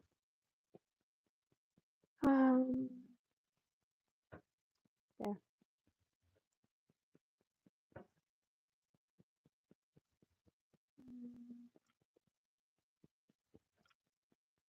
There you go. And you go there. Okay. We have breeze after sky.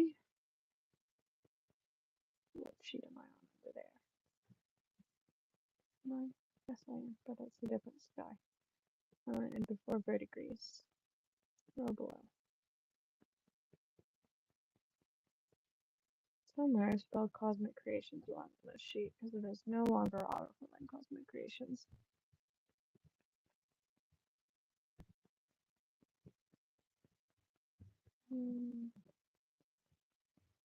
After turquoise, insert. So one right below. Blue. Spinel. We have Cosmic Creations. After Ocean Deep, we have vagries.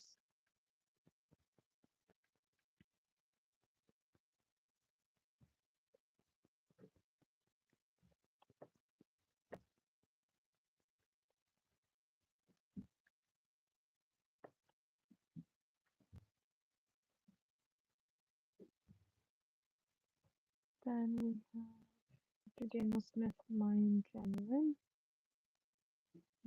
Insert eyes row below.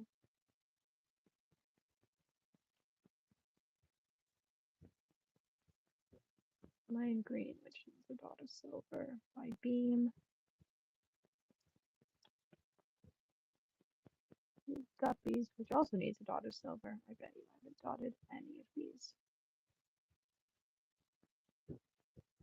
New ones. None of those new 31 purple fish have been dotted. Oh, that's a later me problem. This is Guppy 10. So Guppies is the 31 purple fish subscription program. So you subscribe. Subscriptions for 2024 actually happened yesterday.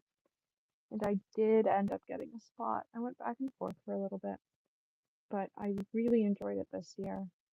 And so I decided to do it again for next year. And I have done the quarter set again. I did it this year as a quarter, which isn't how I prefer to buy paints, but because I don't know what the colors are, they're a mystery every month. A quarter felt like it was the safest way to buy them.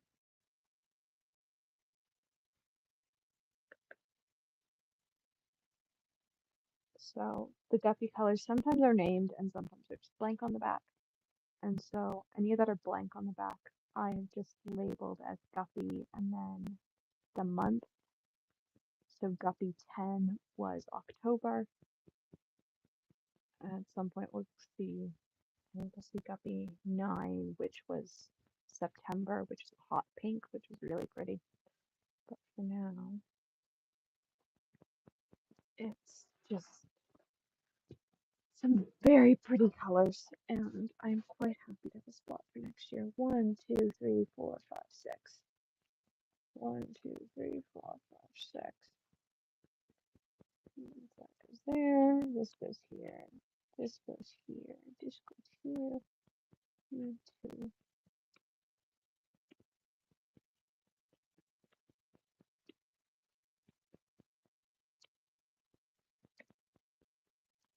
I did start the year with 2 paint subscriptions. I've ended it with only 1. I only ended up keeping Guppies because it's a yearly subscription. And then I liked it so much I subscribed for another year. Because with paint subscriptions, most of the time you don't know what you're going to get. And so some of them are done by like Patreon or Ko-fi. So it's month to month. And so if you don't like it, you can just cancel whenever. Guppies, though, you buy for the entire year. And she has quite a small number. I think this year it was 40 something. Last year there were, I want to say, like 35 people. Because really it just gives paint shops a guarantee of being able to play around with test colors. Specifically with Guppies, it's colors that aren't shop colors. And so you get new colors every month. Or in the case of Guppies, every other month, because they're mailed out bi-monthly.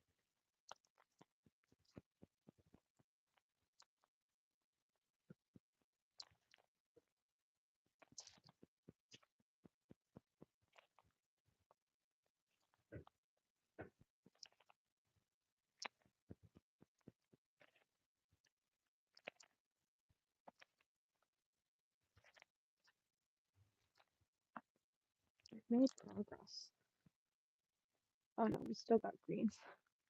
We have made progress though. Where do you belong?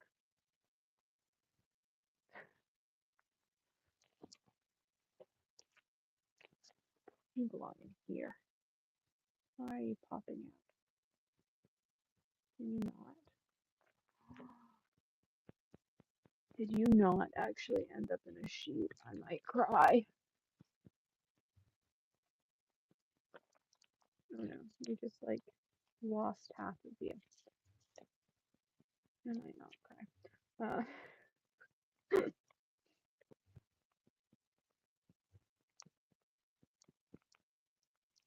But always the top ones that pop out.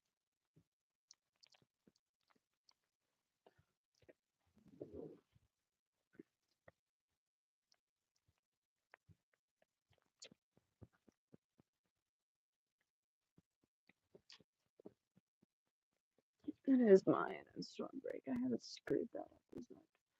It is mine and Stormbreak. Normally I'd be putting these away as I go, but I'm not doing them in order, which means I can't put them away as I go. So instead, we're just having a great time. And I'm going to probably lose my mind when I try and put these away and some fall out. But it's why updating the spreadsheet as you go and not being lazy is really important. Because it's always when I'm lazy and don't update the spreadsheet that like half of the sheet falls out and then I'm stuck because I don't actually know what the order is of the new stuff. So, not being lazy today, we're updating the spreadsheet as we go. And I'm at some point going to have to do pigment numbers. But that doesn't seem super enjoyable. So instead, I might just, once this is all put away, organize the 31 purple fish colors. Because I know I'm missing some of my mini swatch cards that go in the tins. No, I'm not. That doesn't actually have to get done. I'm gonna cut cards for the 100-day project. We're gonna actually do stuff that like moves projects forward. I'm gonna cut cards for the 100-day project. We're gonna tidy. I'm gonna do things that move things forward versus doing things that make my brain happy. So no putting swatch cards for vitamins as much as I want them. They aren't actually a necessity. They just make my life a bit easier.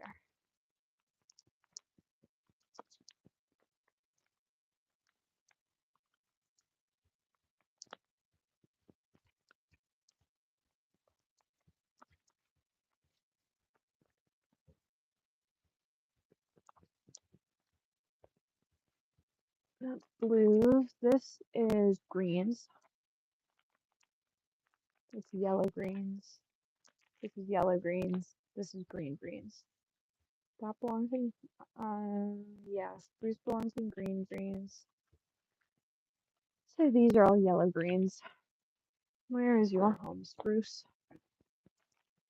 And I move you to your home without moving everything. Yes, I can, because you live back here.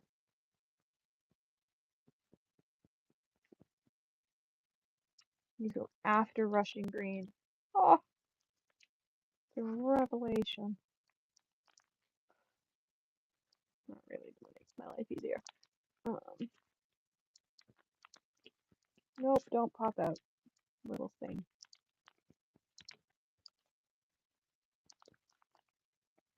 What are you? You are spruce, and you are going after rushing green.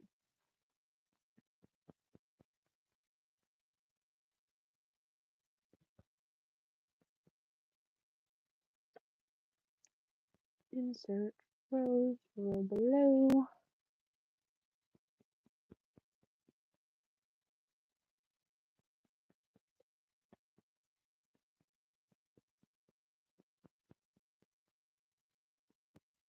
Cosmic creations. Oh, so many colors have to come out. Oh, not as bad as I thought. Not as bad as the blues. Okay.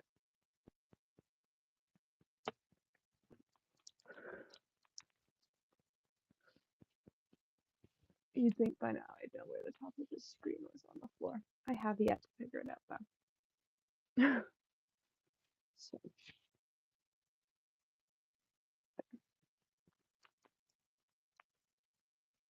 cool yellow, sage haze, Milkweed. Green earth. You're gonna see a lot of green earth. I really like them. I've done an entire video on how much I like them. It's a great color. I'm realizing I'm referencing a whole bunch of videos, and later me is absolutely gonna hate myself as I have to reference all of these videos for people to find. But I do genuinely really like green earth. I also really like phthalo yellow green. I bought it thinking I wasn't gonna like it, so I only bought, I can't remember if I bought a mini pan or a quarter pan, but I bought almost none of it thinking that I just wasn't gonna like it. I just wanted to see what the really light PG7 looked like, and in the end, I really, really like it. So at some point, I'm going to end up picking up a tube of it. It keeps not making it onto my list though, just because I keep forgetting to add it. So it's probably going to be a bit before it makes it onto my list.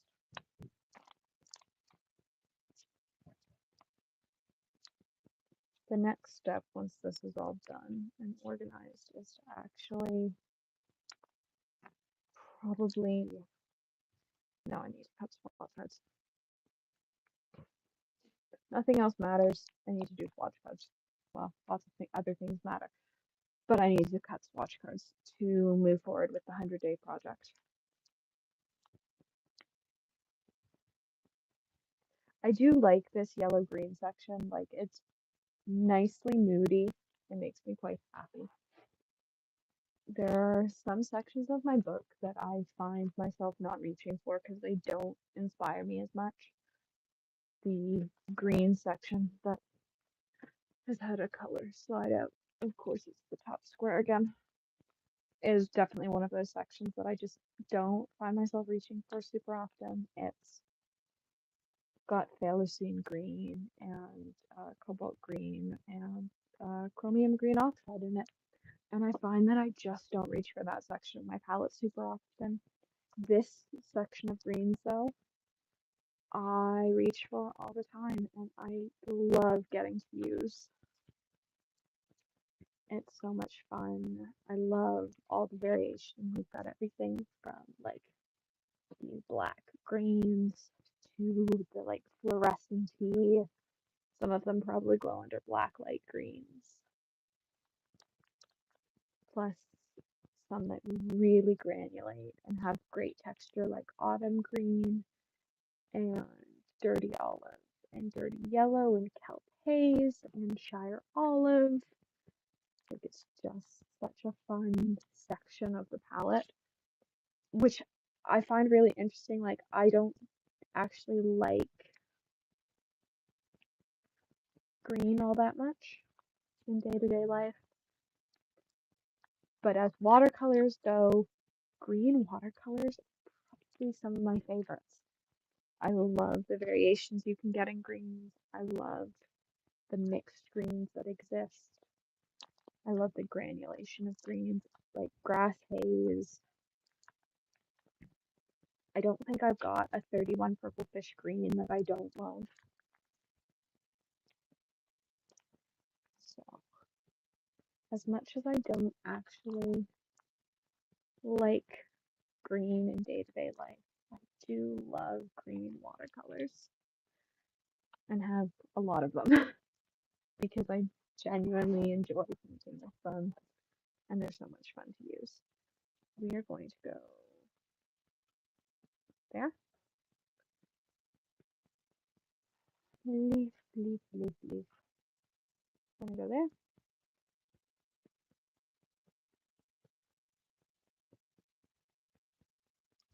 Hmm.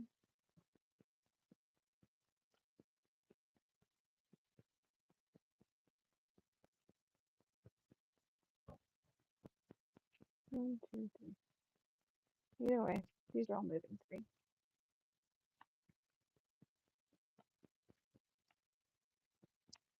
Let's start with that. I'm trying to figure out the home of this green.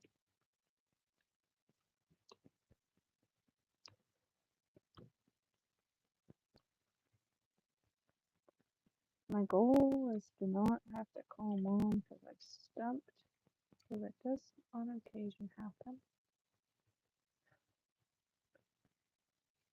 Yes.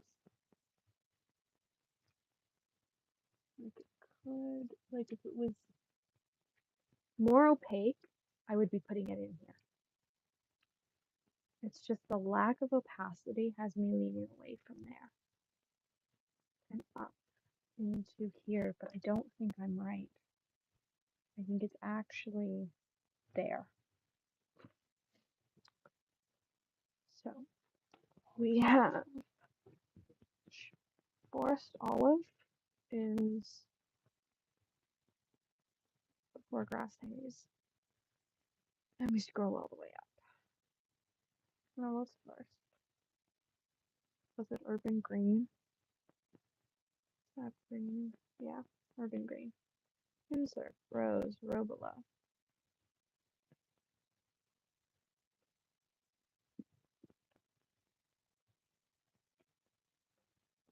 Okay.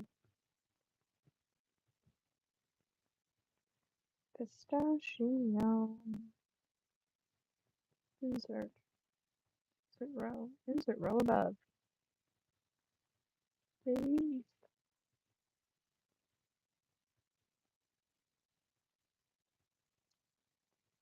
Where have I spelled? How many times have I spelled Cosmic Creations wrong? But it is not giving me the options for the word. And then grass haze. Insert row. Row above. This is Schminke again. And this is forest olive, which I actually really like. I don't like many of the Schminke super granulating greens. I think there are lots of handmade super granulating greens, like 31 Purple Fish ones, which I guess aren't technically super granulating greens. They're just granulating greens that look really cool, that are more interesting to paint with. But I have to say, Forest Olive is the exception to that. I genuinely enjoy painting with it. So it's great.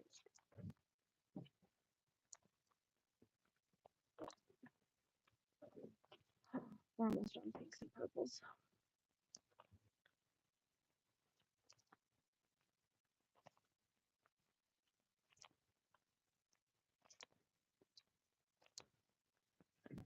Which is arguably one of the challenging sections of this, potentially, because there are so many new pinks and purples that I've added to this palette between Cosmic Creations and the 31 Purple Fish grab bag of tester pinks and purples I got. So it will be an interesting 3 sections for sure, because my pinks and purples are sorted into blue violets, violets, and red violets, the same way the Tombow markers are, which I do quite like. Like, it's a good way to sort them because it means that the pinks and purples that are around each other are sort of the same color family.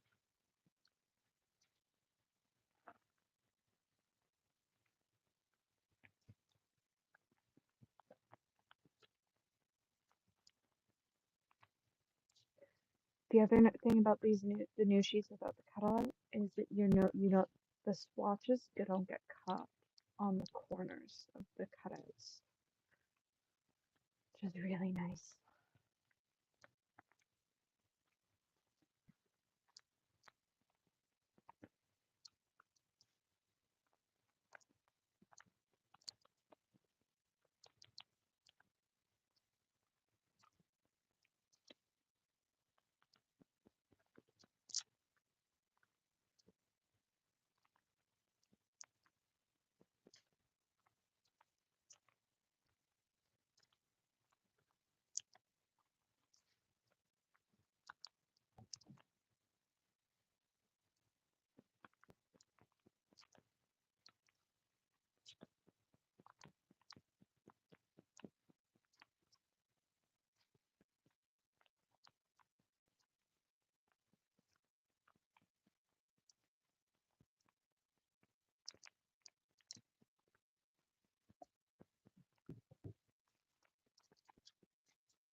am definitely going to need the references for the putting away the pinks and purples before we put our swatches out, because I have pulled so many things out of this section over the past little bit. Are these all the pinks? Nope, that's something else. Okay, so this is, let's put these all out first.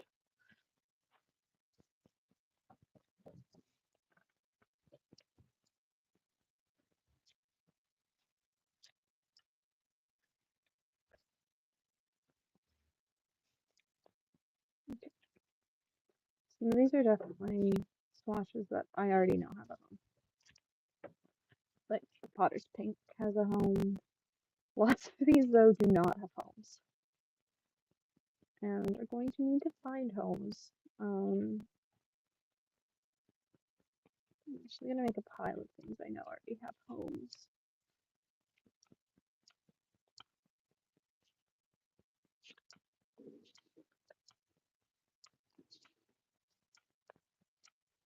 Okay. Those are all new. So,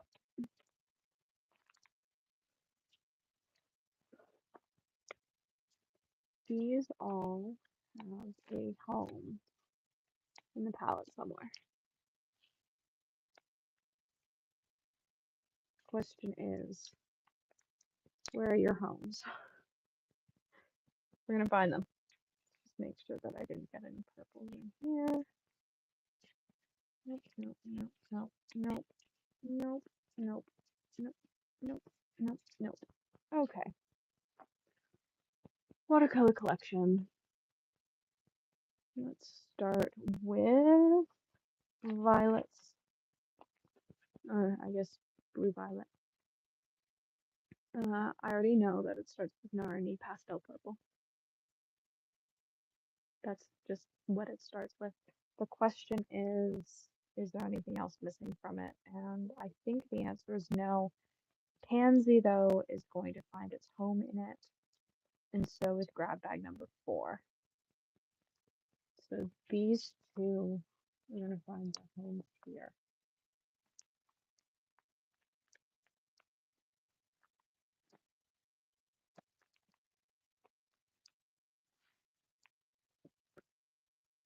Is there anything missing from here? I don't think so, unless there's something that goes after blue violet or violet black. And if there is, I don't have the swatch for it.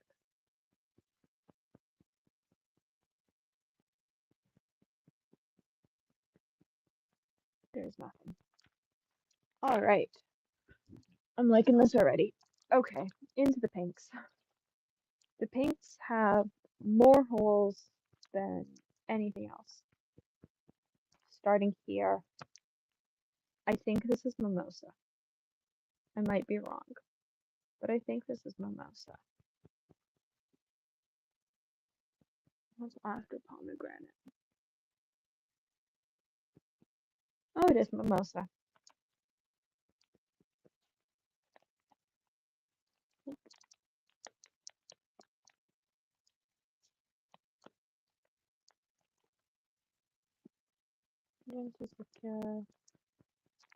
Magenta haze, rose, ruby.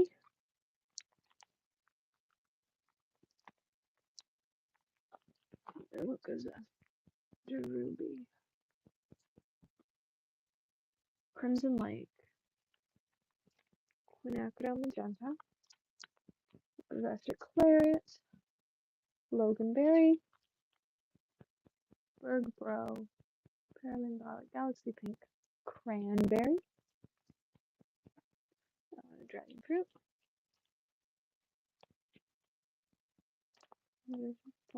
Pink, Dusty Rose, Potter's Pink, Dutch Tulip. Let me flip this over, and it's Magenta Gray and Lise.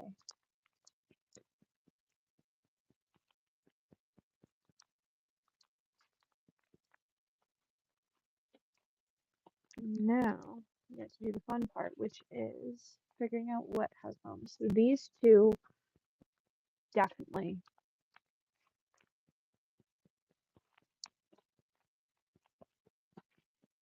Yeah, those two definitely have their homes up there.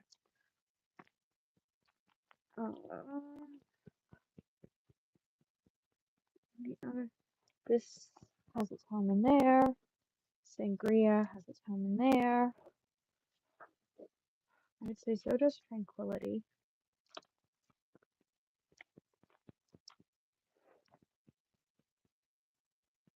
And probably that. And probably that.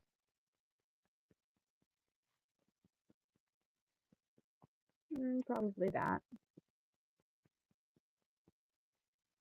I would say the rest of these pinks all have their homes in the pink section.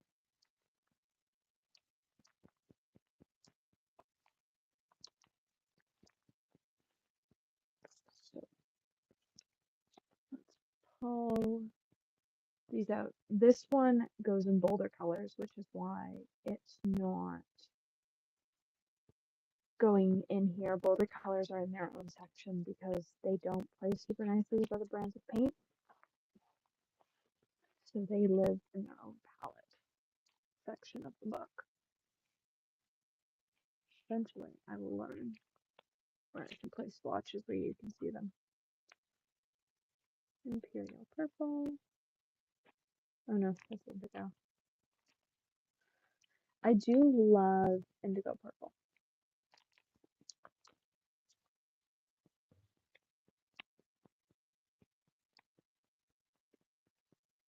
Mineral violet. Should I do a mixing purple series like I did a mixing gray series? There are so many fun granulating purples. I feel like it could be cool.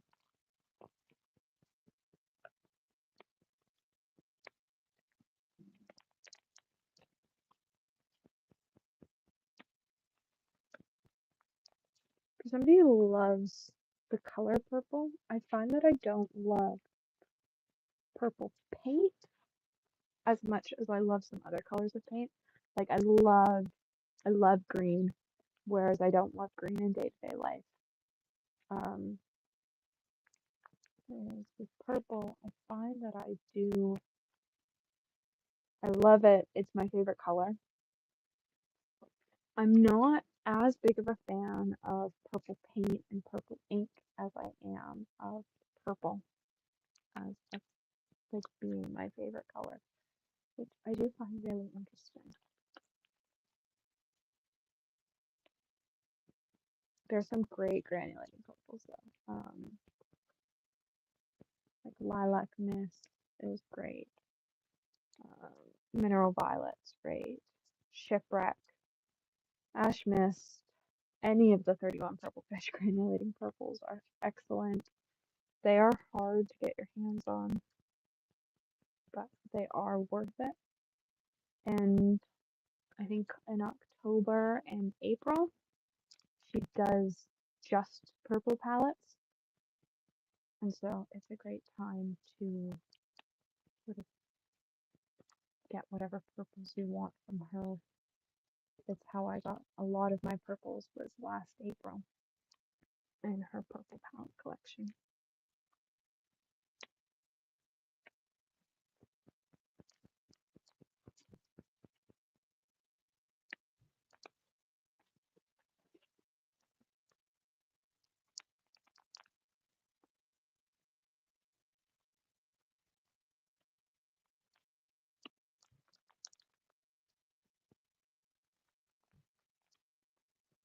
The Rosa Gallery's granulating purples and pinks and all those like deep ones. I'm not a huge fan of their like regular line of colors. I find them a bit too opaque for my liking, but they're like more granulating ones. Their black gray or their blank gray colors are quite good. I do like them.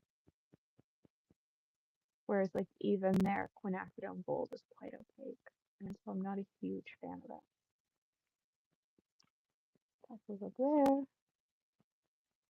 That goes there. And you go here. You go there.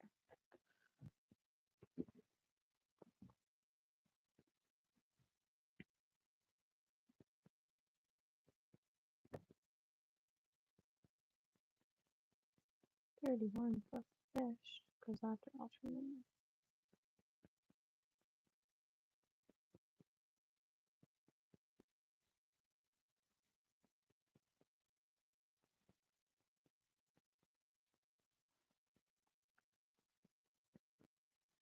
Grab bag for it is. So all the grab bag colors were unlabeled, which means I just stuck grab bag and a number on the bottom of them based on the order I unwrapped them, which isn't how I like to do sort of grab bag colors. I tend to make up names for them, but 31 Purple Fish has so many colors that I decided not to make up names for my palette for them and just like label them grab bag 1 through 4, I think it's 1 through 6, and I will just continue that theme. Because I don't buy grab bags all that often. The difference with the Black Friday grab bags was that they were all new test colors, and so it was sort of a guaranteed way to be able to purchase a grab bag if you had a large collection of her paints, which I do. I think I've got about 80 colors from her, maybe more.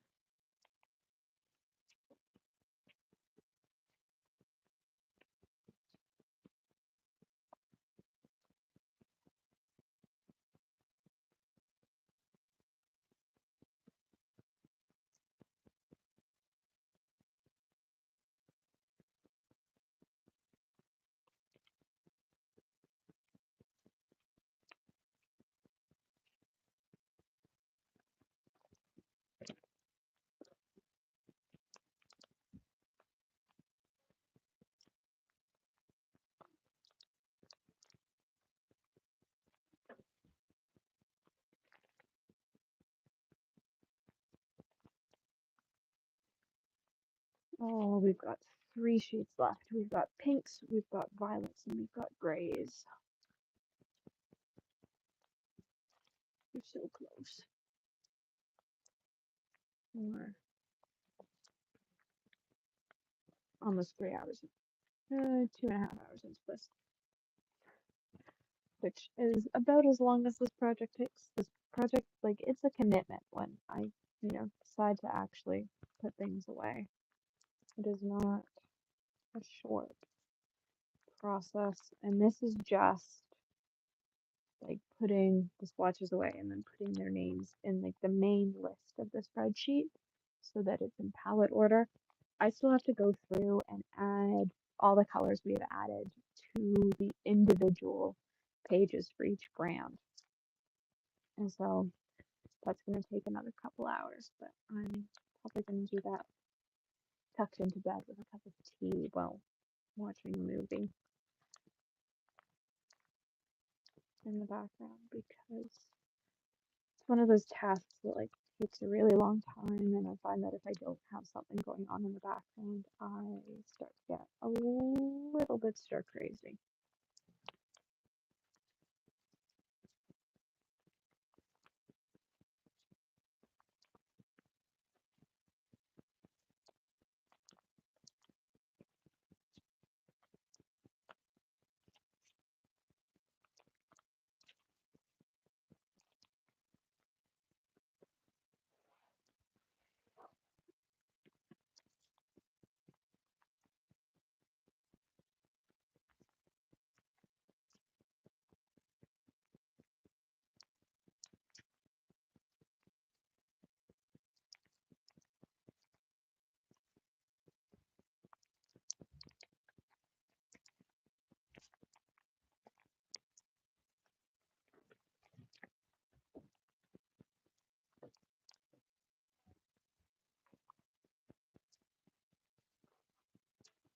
I'm gonna need a new sheet for this because I think I've only got 2 empty spots and I have many new colors to add.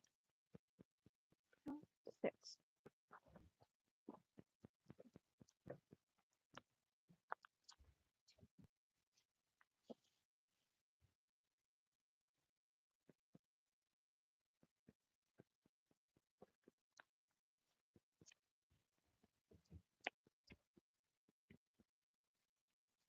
This is another, like, I wish I liked it color, is the White Knight's Wisteria, is the Lilac with Daniel Smith Wisteria and White Knight's Lavender. Lilac. Ugh. It's just something that I wish I liked as much as I do. Like, I like it on paper. I just find I never reach for it in a piece. Cobalt Violet is another one of those colors where I just sort of haven't found a way to love it. I wish I did. I've got it in, yeah, I've got it in the deep version as well, and then I've got the Cosmic Creations version, and I just don't love it. I especially don't like the deep version. I find it a bit too sort of fluorescent-y.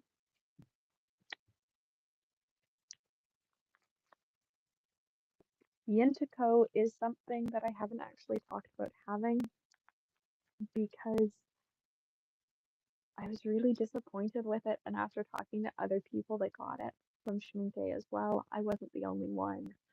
I ended up reaching out to Schmincke about it, who put me in touch with their labs team, who I had a couple emails back and forth with about it. And while there was a quote unquote resolution to my problem, it didn't feel super satisfactory. And so I ended up not making any content about it because it didn't sort of feel like a satisfactory solution. And it also sort of didn't feel the same way. Like Yin Min was so amazing. Like it's so granulating and so much fun to paint with. And I just didn't have that experience with the Intico. So I'm waiting for it to come up on the market from hopefully other brands or more handmade paint shops to be able to actually purchase them from somebody else and try it out and see if it's just a Schmincke problem or to see if it's a pigment in general problem. I have a feeling though, based on what I've seen from other people's swatches and talking with other people, that it's actually just a pigment thing. So a little bit disappointing. I was quite looking forward to sort of a granulating pinky red.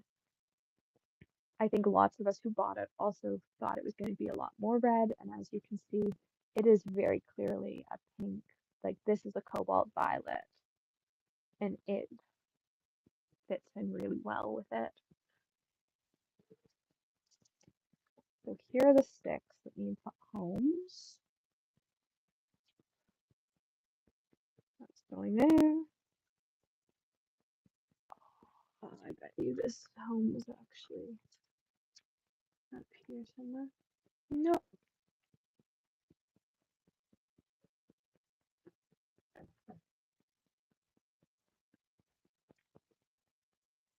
Oh.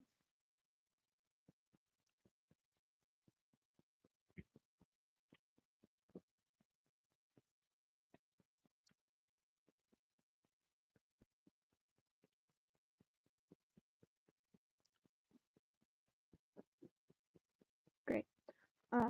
So we have lilac, and then we have grab bag number 5.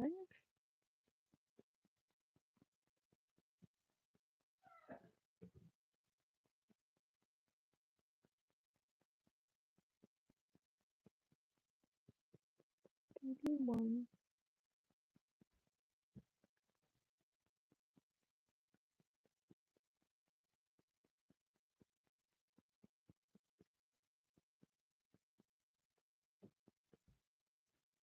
We have cobalt violet. Insert row above.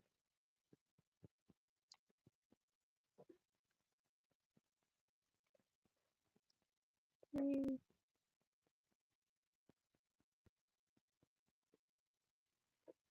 We have grab bag 1 after emerald bliss.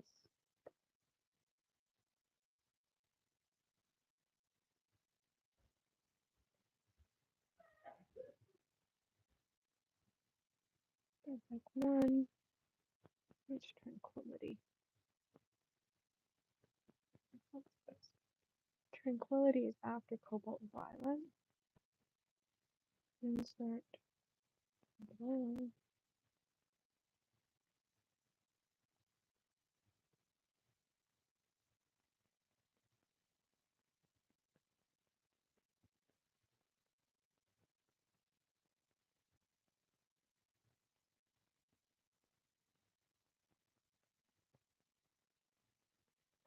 Mineral violet. Insert rose or below. 31 for fish. And bag 6.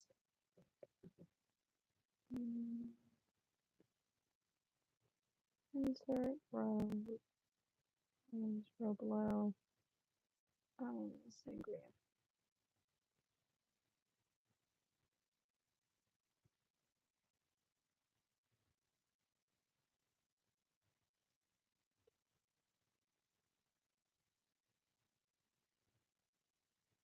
All right.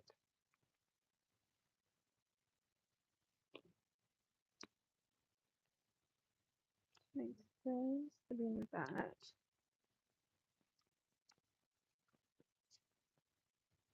This goes here. This goes here.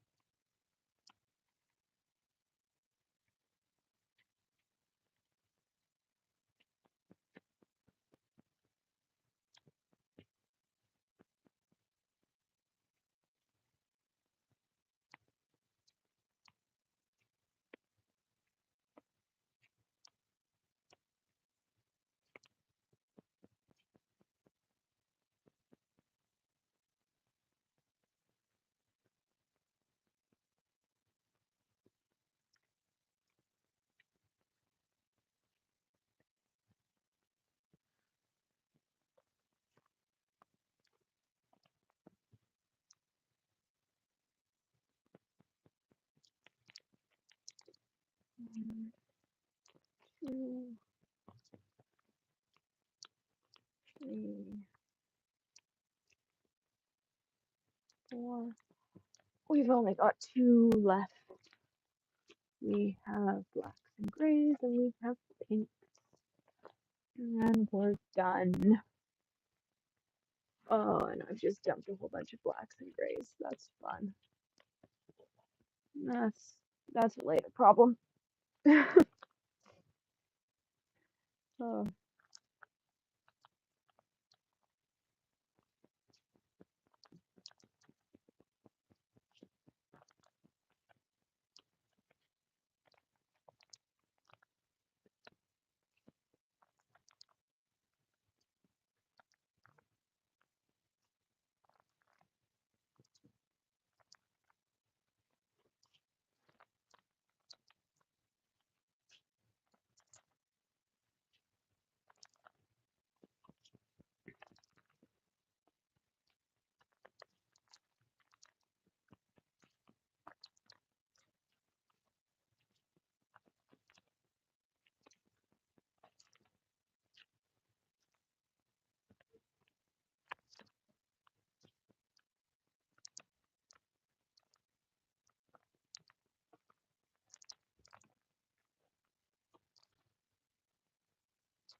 Okay, pinks.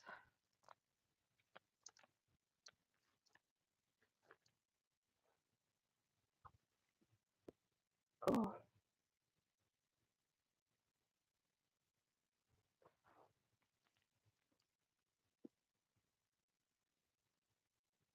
Why isn't that color labeled?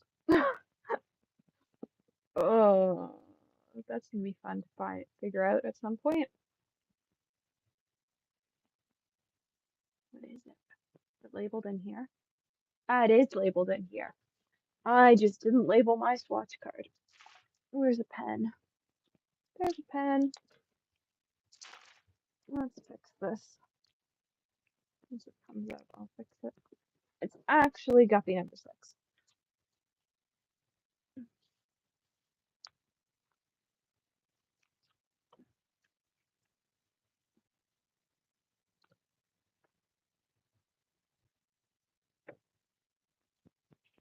Which is one of my, oh, I didn't start that sentence. Pink Salt is one of my favorite bright pinks.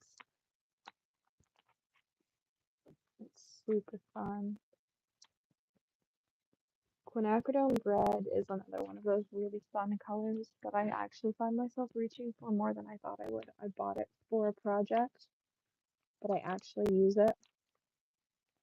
There are some things that I buy for projects and then I find myself not reaching for, and then there are other things I buy for projects that I actually use, which is always nice. It's a nice bonus when they actually find a home in my palette and get used a bunch.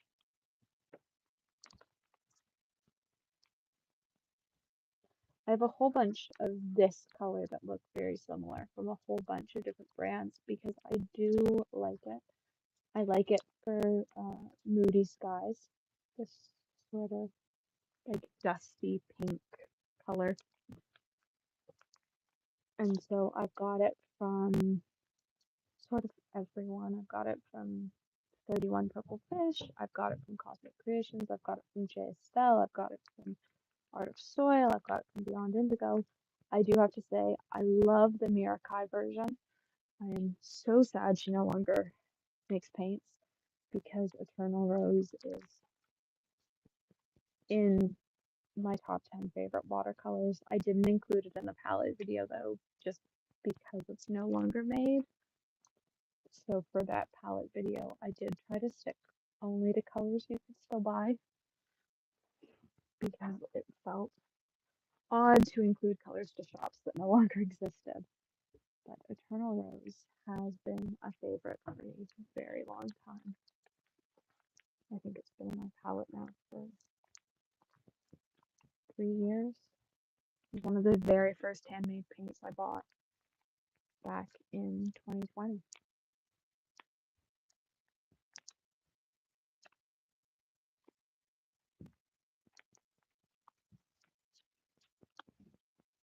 My Potter's pinks in this section are split up by tone.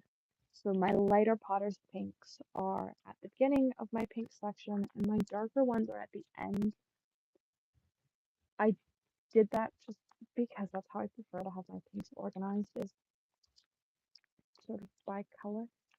Whereas in the single pigment section, all the Potter's pinks are together because they're all the same pigment. So it didn't matter to me that in this section they were split up. Because if I wanted to look at just at Potter's pinks, I'd probably go and reference my single pigment sheets.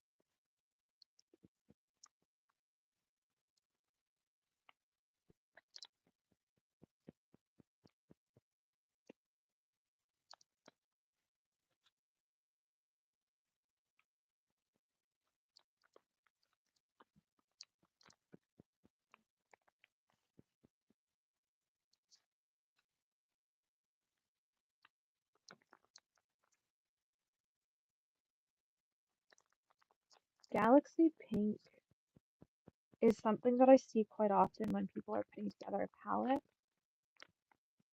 And I bought it for this Schmincke series, and I hate it. It doesn't seem all that different to me from a Potter's Pink, and it just sort of seems boring.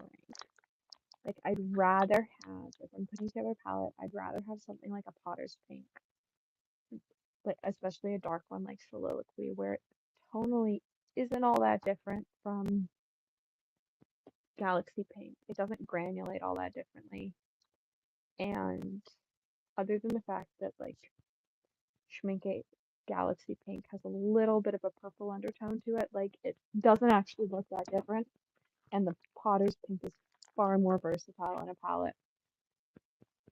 What palette was it? It was the $300 palette video where I ended up making that switch because I was not going to put together a palette with a color I absolutely hated. And then when I did the 19 by 19 mixing palette for that video, I hated the palette, so it didn't matter in the end. Just sort of sad. This is Guppy 6. So I'm gonna label this quickly.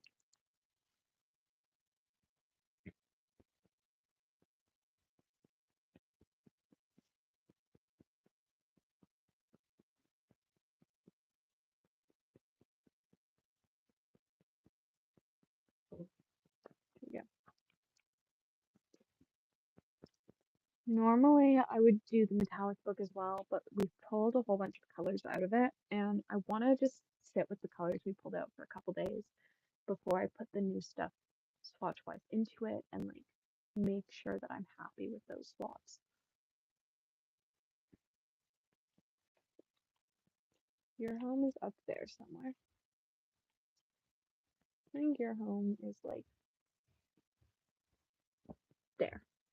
Hibiscus is going to go there. Wild pink.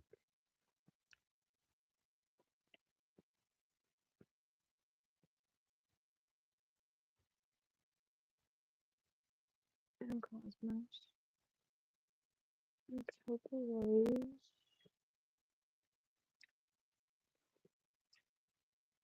Cranberry. Cherry Haze.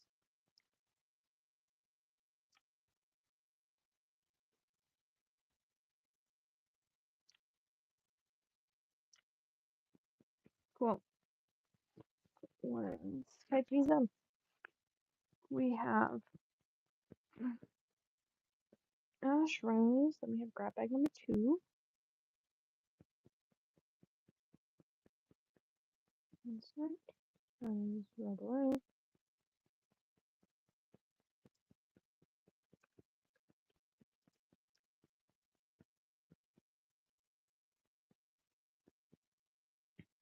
One purple kush. Then we have Wild Rose by Cosmic Creations after Rosa Gallery's corner. Insert Rose Bubble. Don't know that I like wild pink there.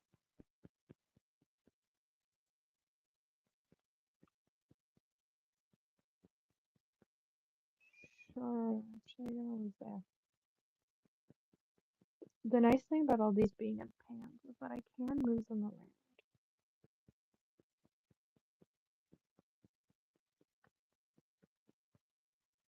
And on individual cards. So if I set this up and I decide I absolutely hate it, I can always move things around, and I do often do that. Because sometimes things just don't work where you put them.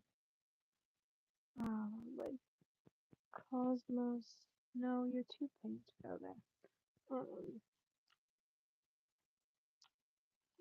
Okay.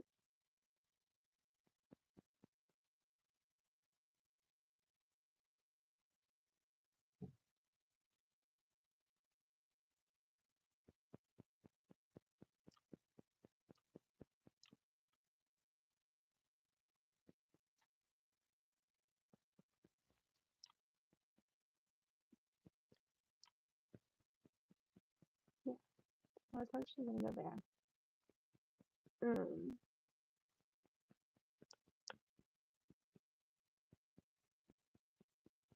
After Road to Night Genuine, insert Rose, row below. 31 purple fish, and Guppy 9. Hibiscus is going before mimosa.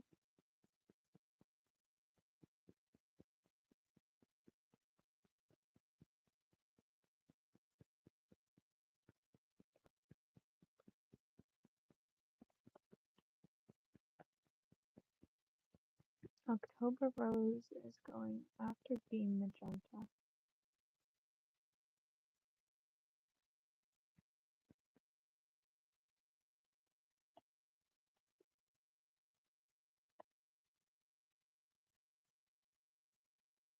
Loganberry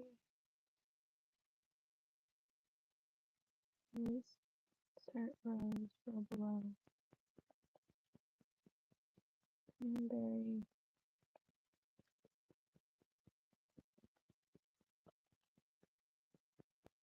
with cherry haze after galaxy pink.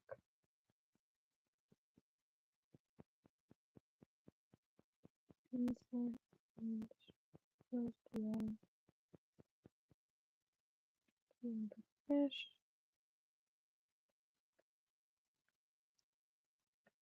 Okay.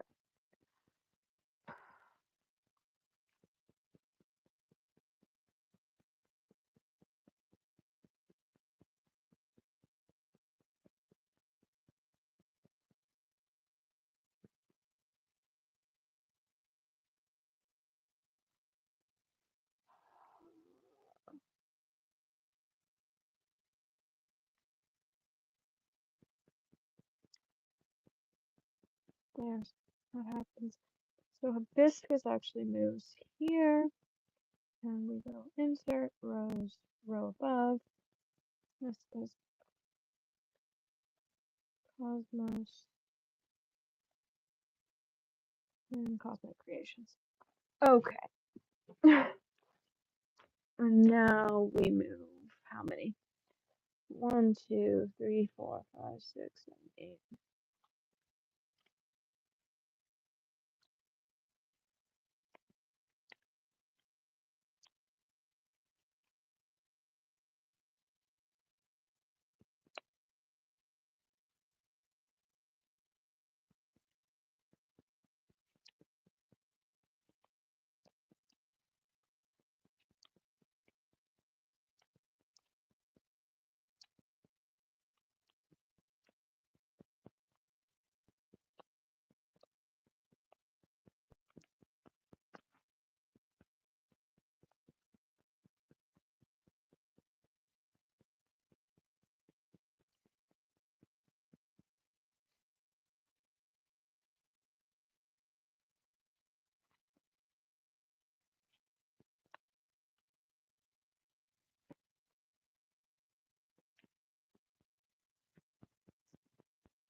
Where does Guppy 9 go? I've accidentally moved that. Guppy 9 goes after Peony. Goes before Peony. I can brain, sort of. Oh, there's only one left after this. It's just grays. I can do grays. Maybe. I'm totally not doing metallics today or getting anything else done. At least this will be tidied up. And my brain will feel less chaotic because everything will have a home again.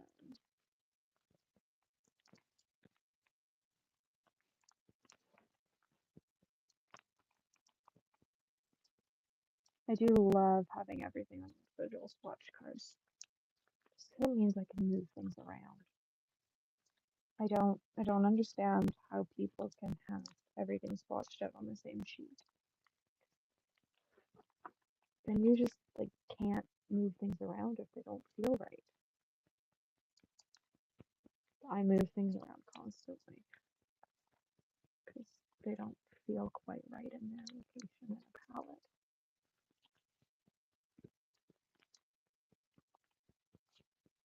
actually not being able to do that would stress me out.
It's interesting to see how different wild pink is than all the other pinks on my palette. I knew it looked different than when I was swatching it, but I didn't realize how much lighter and how much brighter it was than everything else until I was putting out these swatches.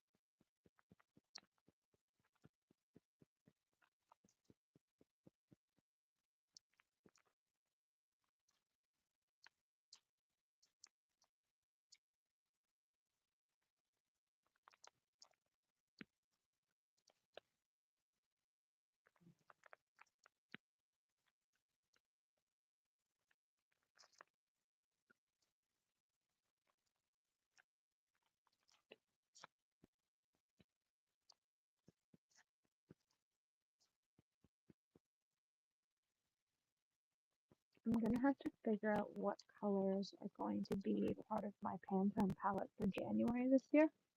Last year, I loved doing the Pantone palette in January. I'm not super inspired by this year's Pantone color though.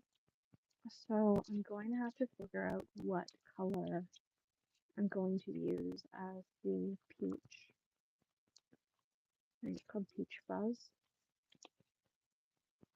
And I'm going to have to see if what I can color match from my palette to be the right peach for Peach Fuzz. Where are your homes? Random grays that are, on an adventure. And then we'll pull out all these new grays.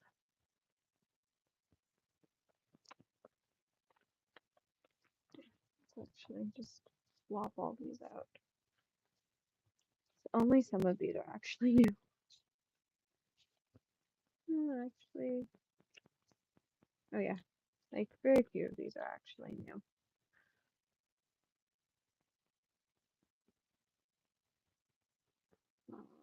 Yellow.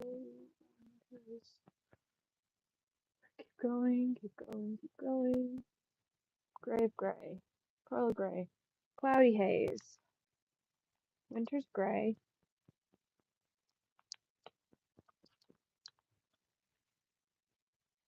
Gray star. Gray of gray. Rango. Cobalt gray. Ash moon. Courtney's gray. Blue granite. Lunar moon. Jane's gray.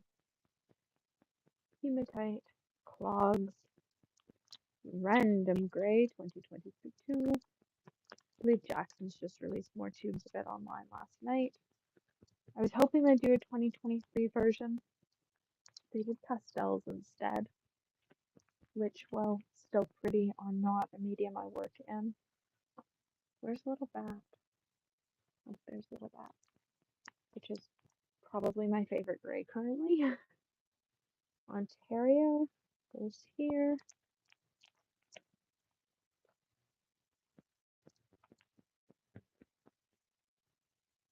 Pig, eggshell, ash, Dave's gray, slate, Aquarius, pebble, zinc white, Skelegrow.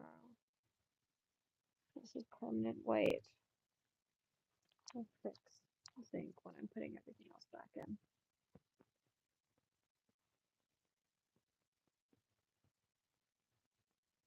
Oh, this is James Black, not James Gray.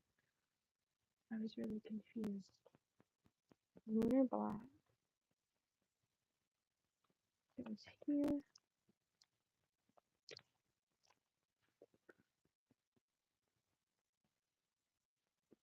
James Black.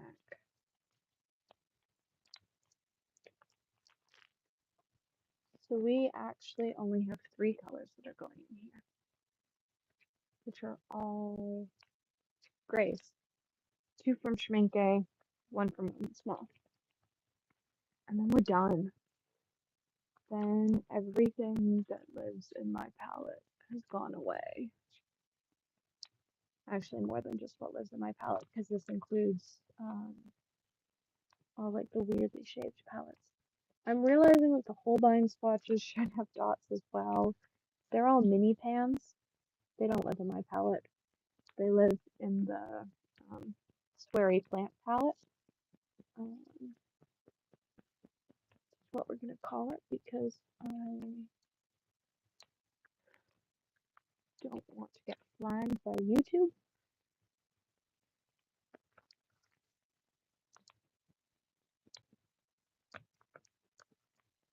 Rainbow, Pebble. I love Pebble. Pebble is so great for single pan gray pieces. One of my favorite pieces to do a single pan painting with. Really, any granulating gray works really well for a single pan painting. The first time I'd seen it done was with actually Random Gray 2022. When I was trying to decide if I wanted to add it to my palette or not, I found a video of somebody doing it on YouTube who did a brilliant painting using only that color, and that's what sold me on the color and made me fall in love with granulating grays that were made up of many, many pigments. And it is still one of my favorite grays.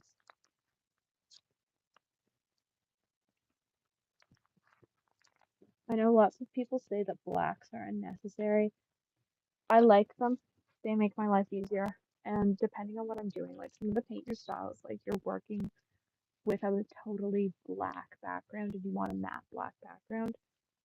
And depending on what pigments you're using to mix it, like you're not going to get a flat matte background, but with a pure black pigment, you might,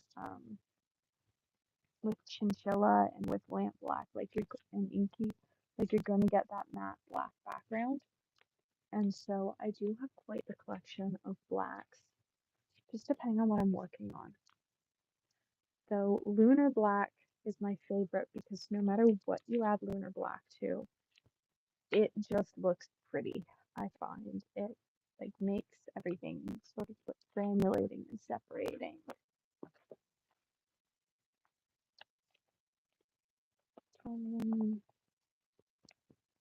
Black. You can just like chinchilla looks so flat as a black. I absolutely love it. I used it for, there was a paint your style that was a waffle where the plate was totally black. I think chinchilla was the black I used. So, how are we gonna sort this? Oh, we've got our warm grays, and we've got our cool, oh, we've got our cool grays, and we've got our warm grays. So we've got our more green grays, and we've got our bluey grays. Because I am nothing if not, you know, I don't sort them properly. And so we've got like our yellowy greens, and then we've just got like our bluey purples. Where I think, yeah, whatever. They're sorted. They make sense to me. Nope. You're gonna find your home up here somewhere, I think. Let's just look at your diluted version. of urban gray actually, just to make sure. Yeah, you're pretty neutral. I'm gonna find your home there. Sure, I like you there. You, on the other hand, are going to go. No, yeah, you're definitely up here somewhere. I think you'll too. Yeah, I don't love you there. There, sure.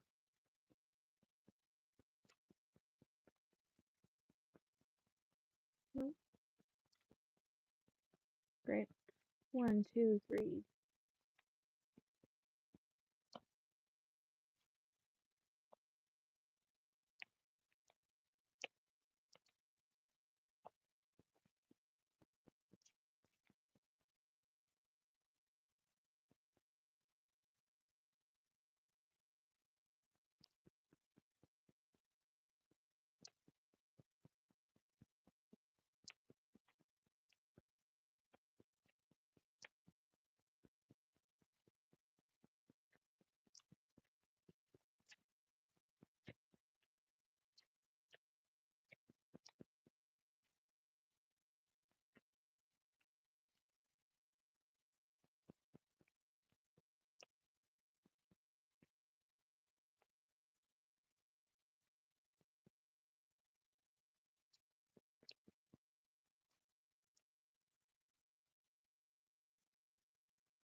Let's say you're darker than that. Okay. We have Schminke Urban Gray after Cobalt Gray. Insert. Those were below.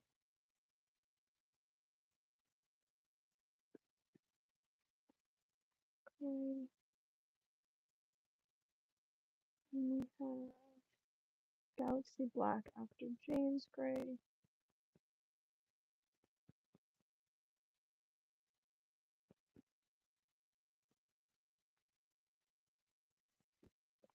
And then we have, oh, we've lost the last one. Urban Gray by Ron Smalls after Ontario.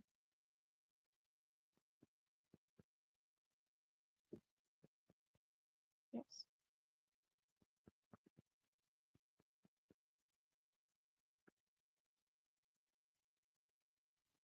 All right.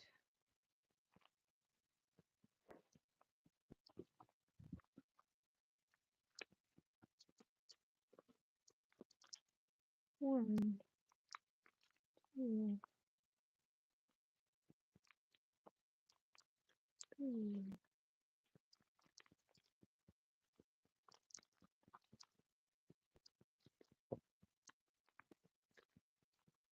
I can't believe this is almost finally over.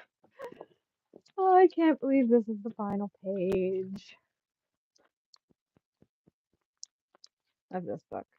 But I'm not doing metallics today because I want to wait until I make sure the ones I've pulled are the ones I actually want to get rid of. I'm probably going to do another flip through of the book probably later on this week and just like double check that there isn't anything that I didn't pull on the first run through that can probably be gotten rid of. It's a pretty small stack I've pulled, and there are probably many other things that I can pull out. So that's what's up next. I was going through that book again at some point, but I think for now, once this is put back together, it's time to go upstairs and put on a movie and start to move all of this information into the individual tabs and type up pigment numbers and create a plan for the 100-day project. Because I think while I've been doing this, I've talked myself into it officially. I'd like mostly talked myself into it last night, but there was still a small part of me that was going, Like 30-day projects are hard enough. Like why are you committing to something that's 100 days? Oh, where are your home? Where's your home, Eggshell? We'll find your home. At least it's the diluted version. So the full version's in this somewhere already. But I think I've talked myself into the 100-day project. So that'll be a fun project. We'll see if I make it all 100 days. um, yeah, that'll be interesting to figure out.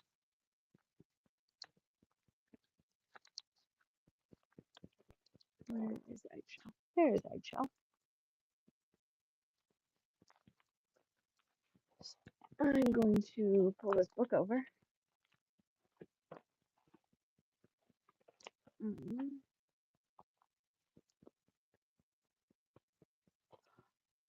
These pages are going to move to a different binder.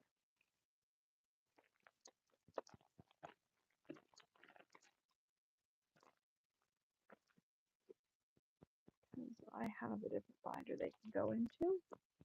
And so they're just going to move into a different binder. It's as simple as that.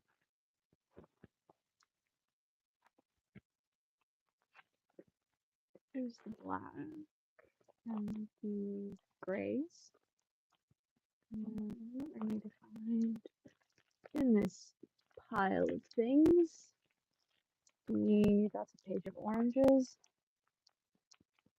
That's the final page of oranges, and that's the first page of oranges. And there, and there. Now I need reds. That's page 1. Which is what the actual first page is. I need the last page of pinks, which is this. First page of pinks.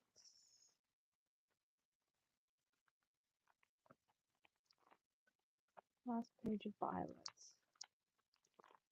First page of violets.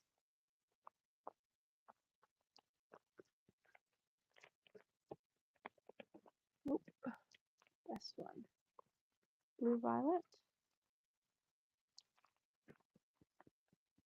Blue violet. Which means we need blues. This is the last page of blues. So we need a middle page. That's the middle page of blues. Yeah, we're already losing one off it out of the top. That is what I dislike about these ones with the hole in them, is that sometimes... Oh no, this is one without the hole in them. Huh. The ones with the hole in them are better. I just dislike them. Because they've got a hole in them, like swatches. And this is the first page of blue greens. This is the second page of blue greens. This is the first page of, and only page of green blues. This is greens.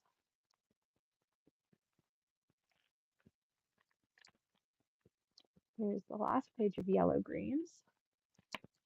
Here's the first page of yellow greens.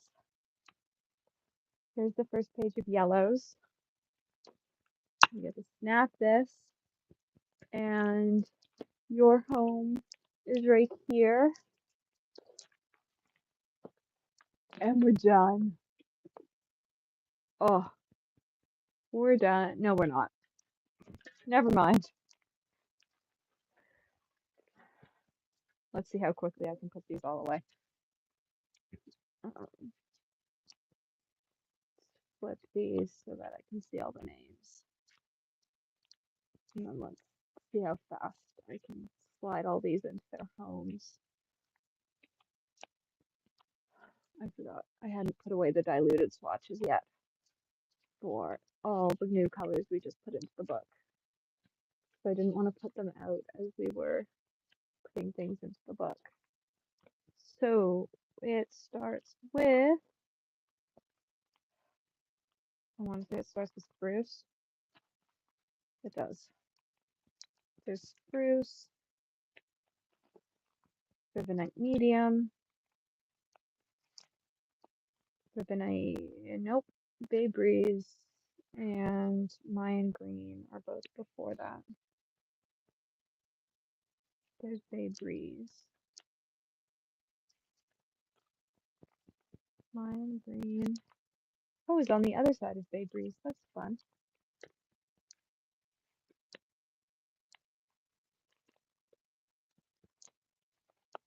Ribbonite Blue is here. Copy number 10. I can't remember where I stuck you.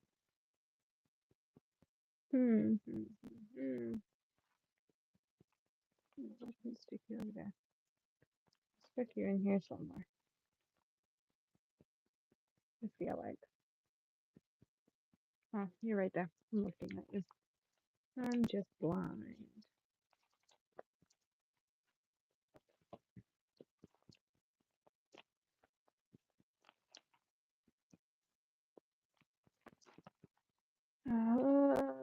Grab bag number 4.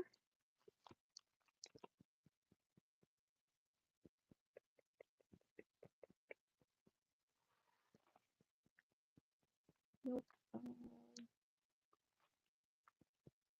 Grab bag number 3. Grab bag number. Nope, that's October Rose. Grab bag number 5.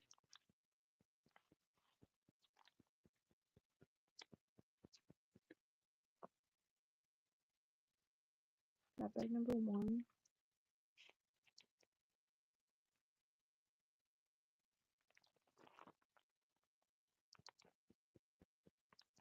Grab bag number 6.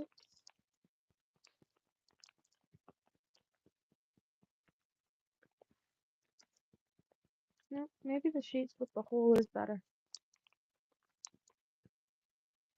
Because these ones are all popping out. Oh yeah, I guess the hole would give it more room to expand. I might have to pop a hole in all of these with a hole punch.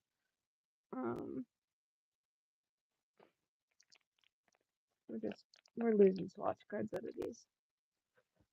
Sangria. Like they're easier to put the cards into, but the cards aren't staying put.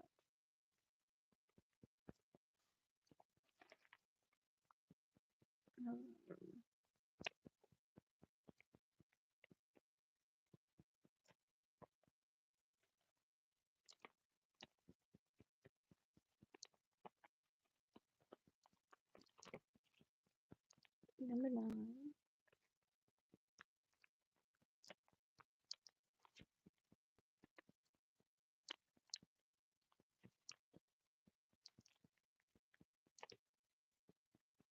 Bag number 2.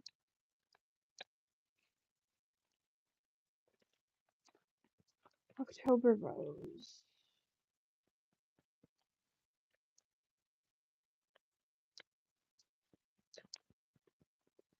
Cherry Haze.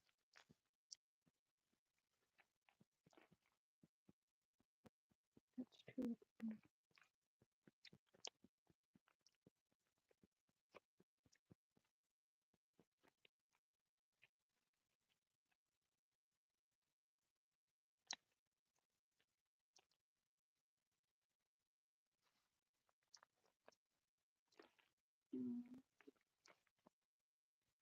We have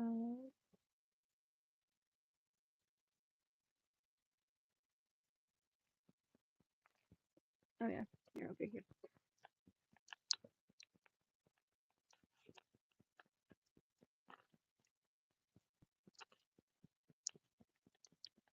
And finally Quinn Gold Deep, which is top of the page.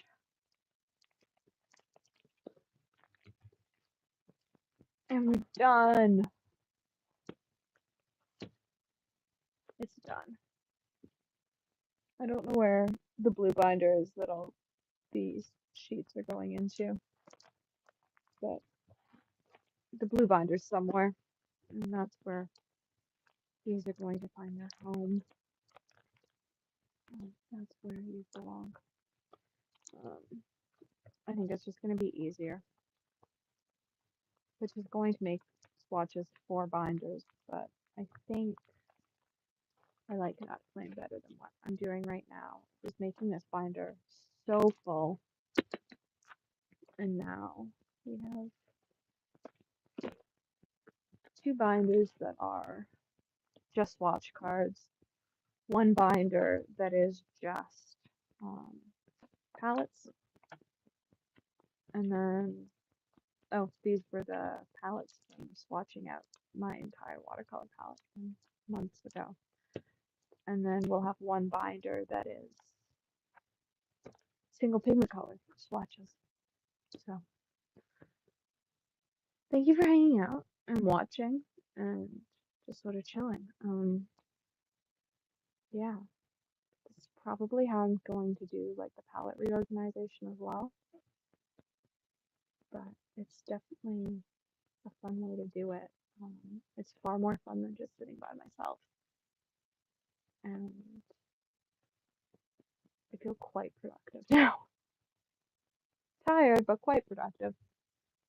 And I'm quite happy that things have gone away. I'm also really happy I found sheets. I was worried I wasn't going to find sheets.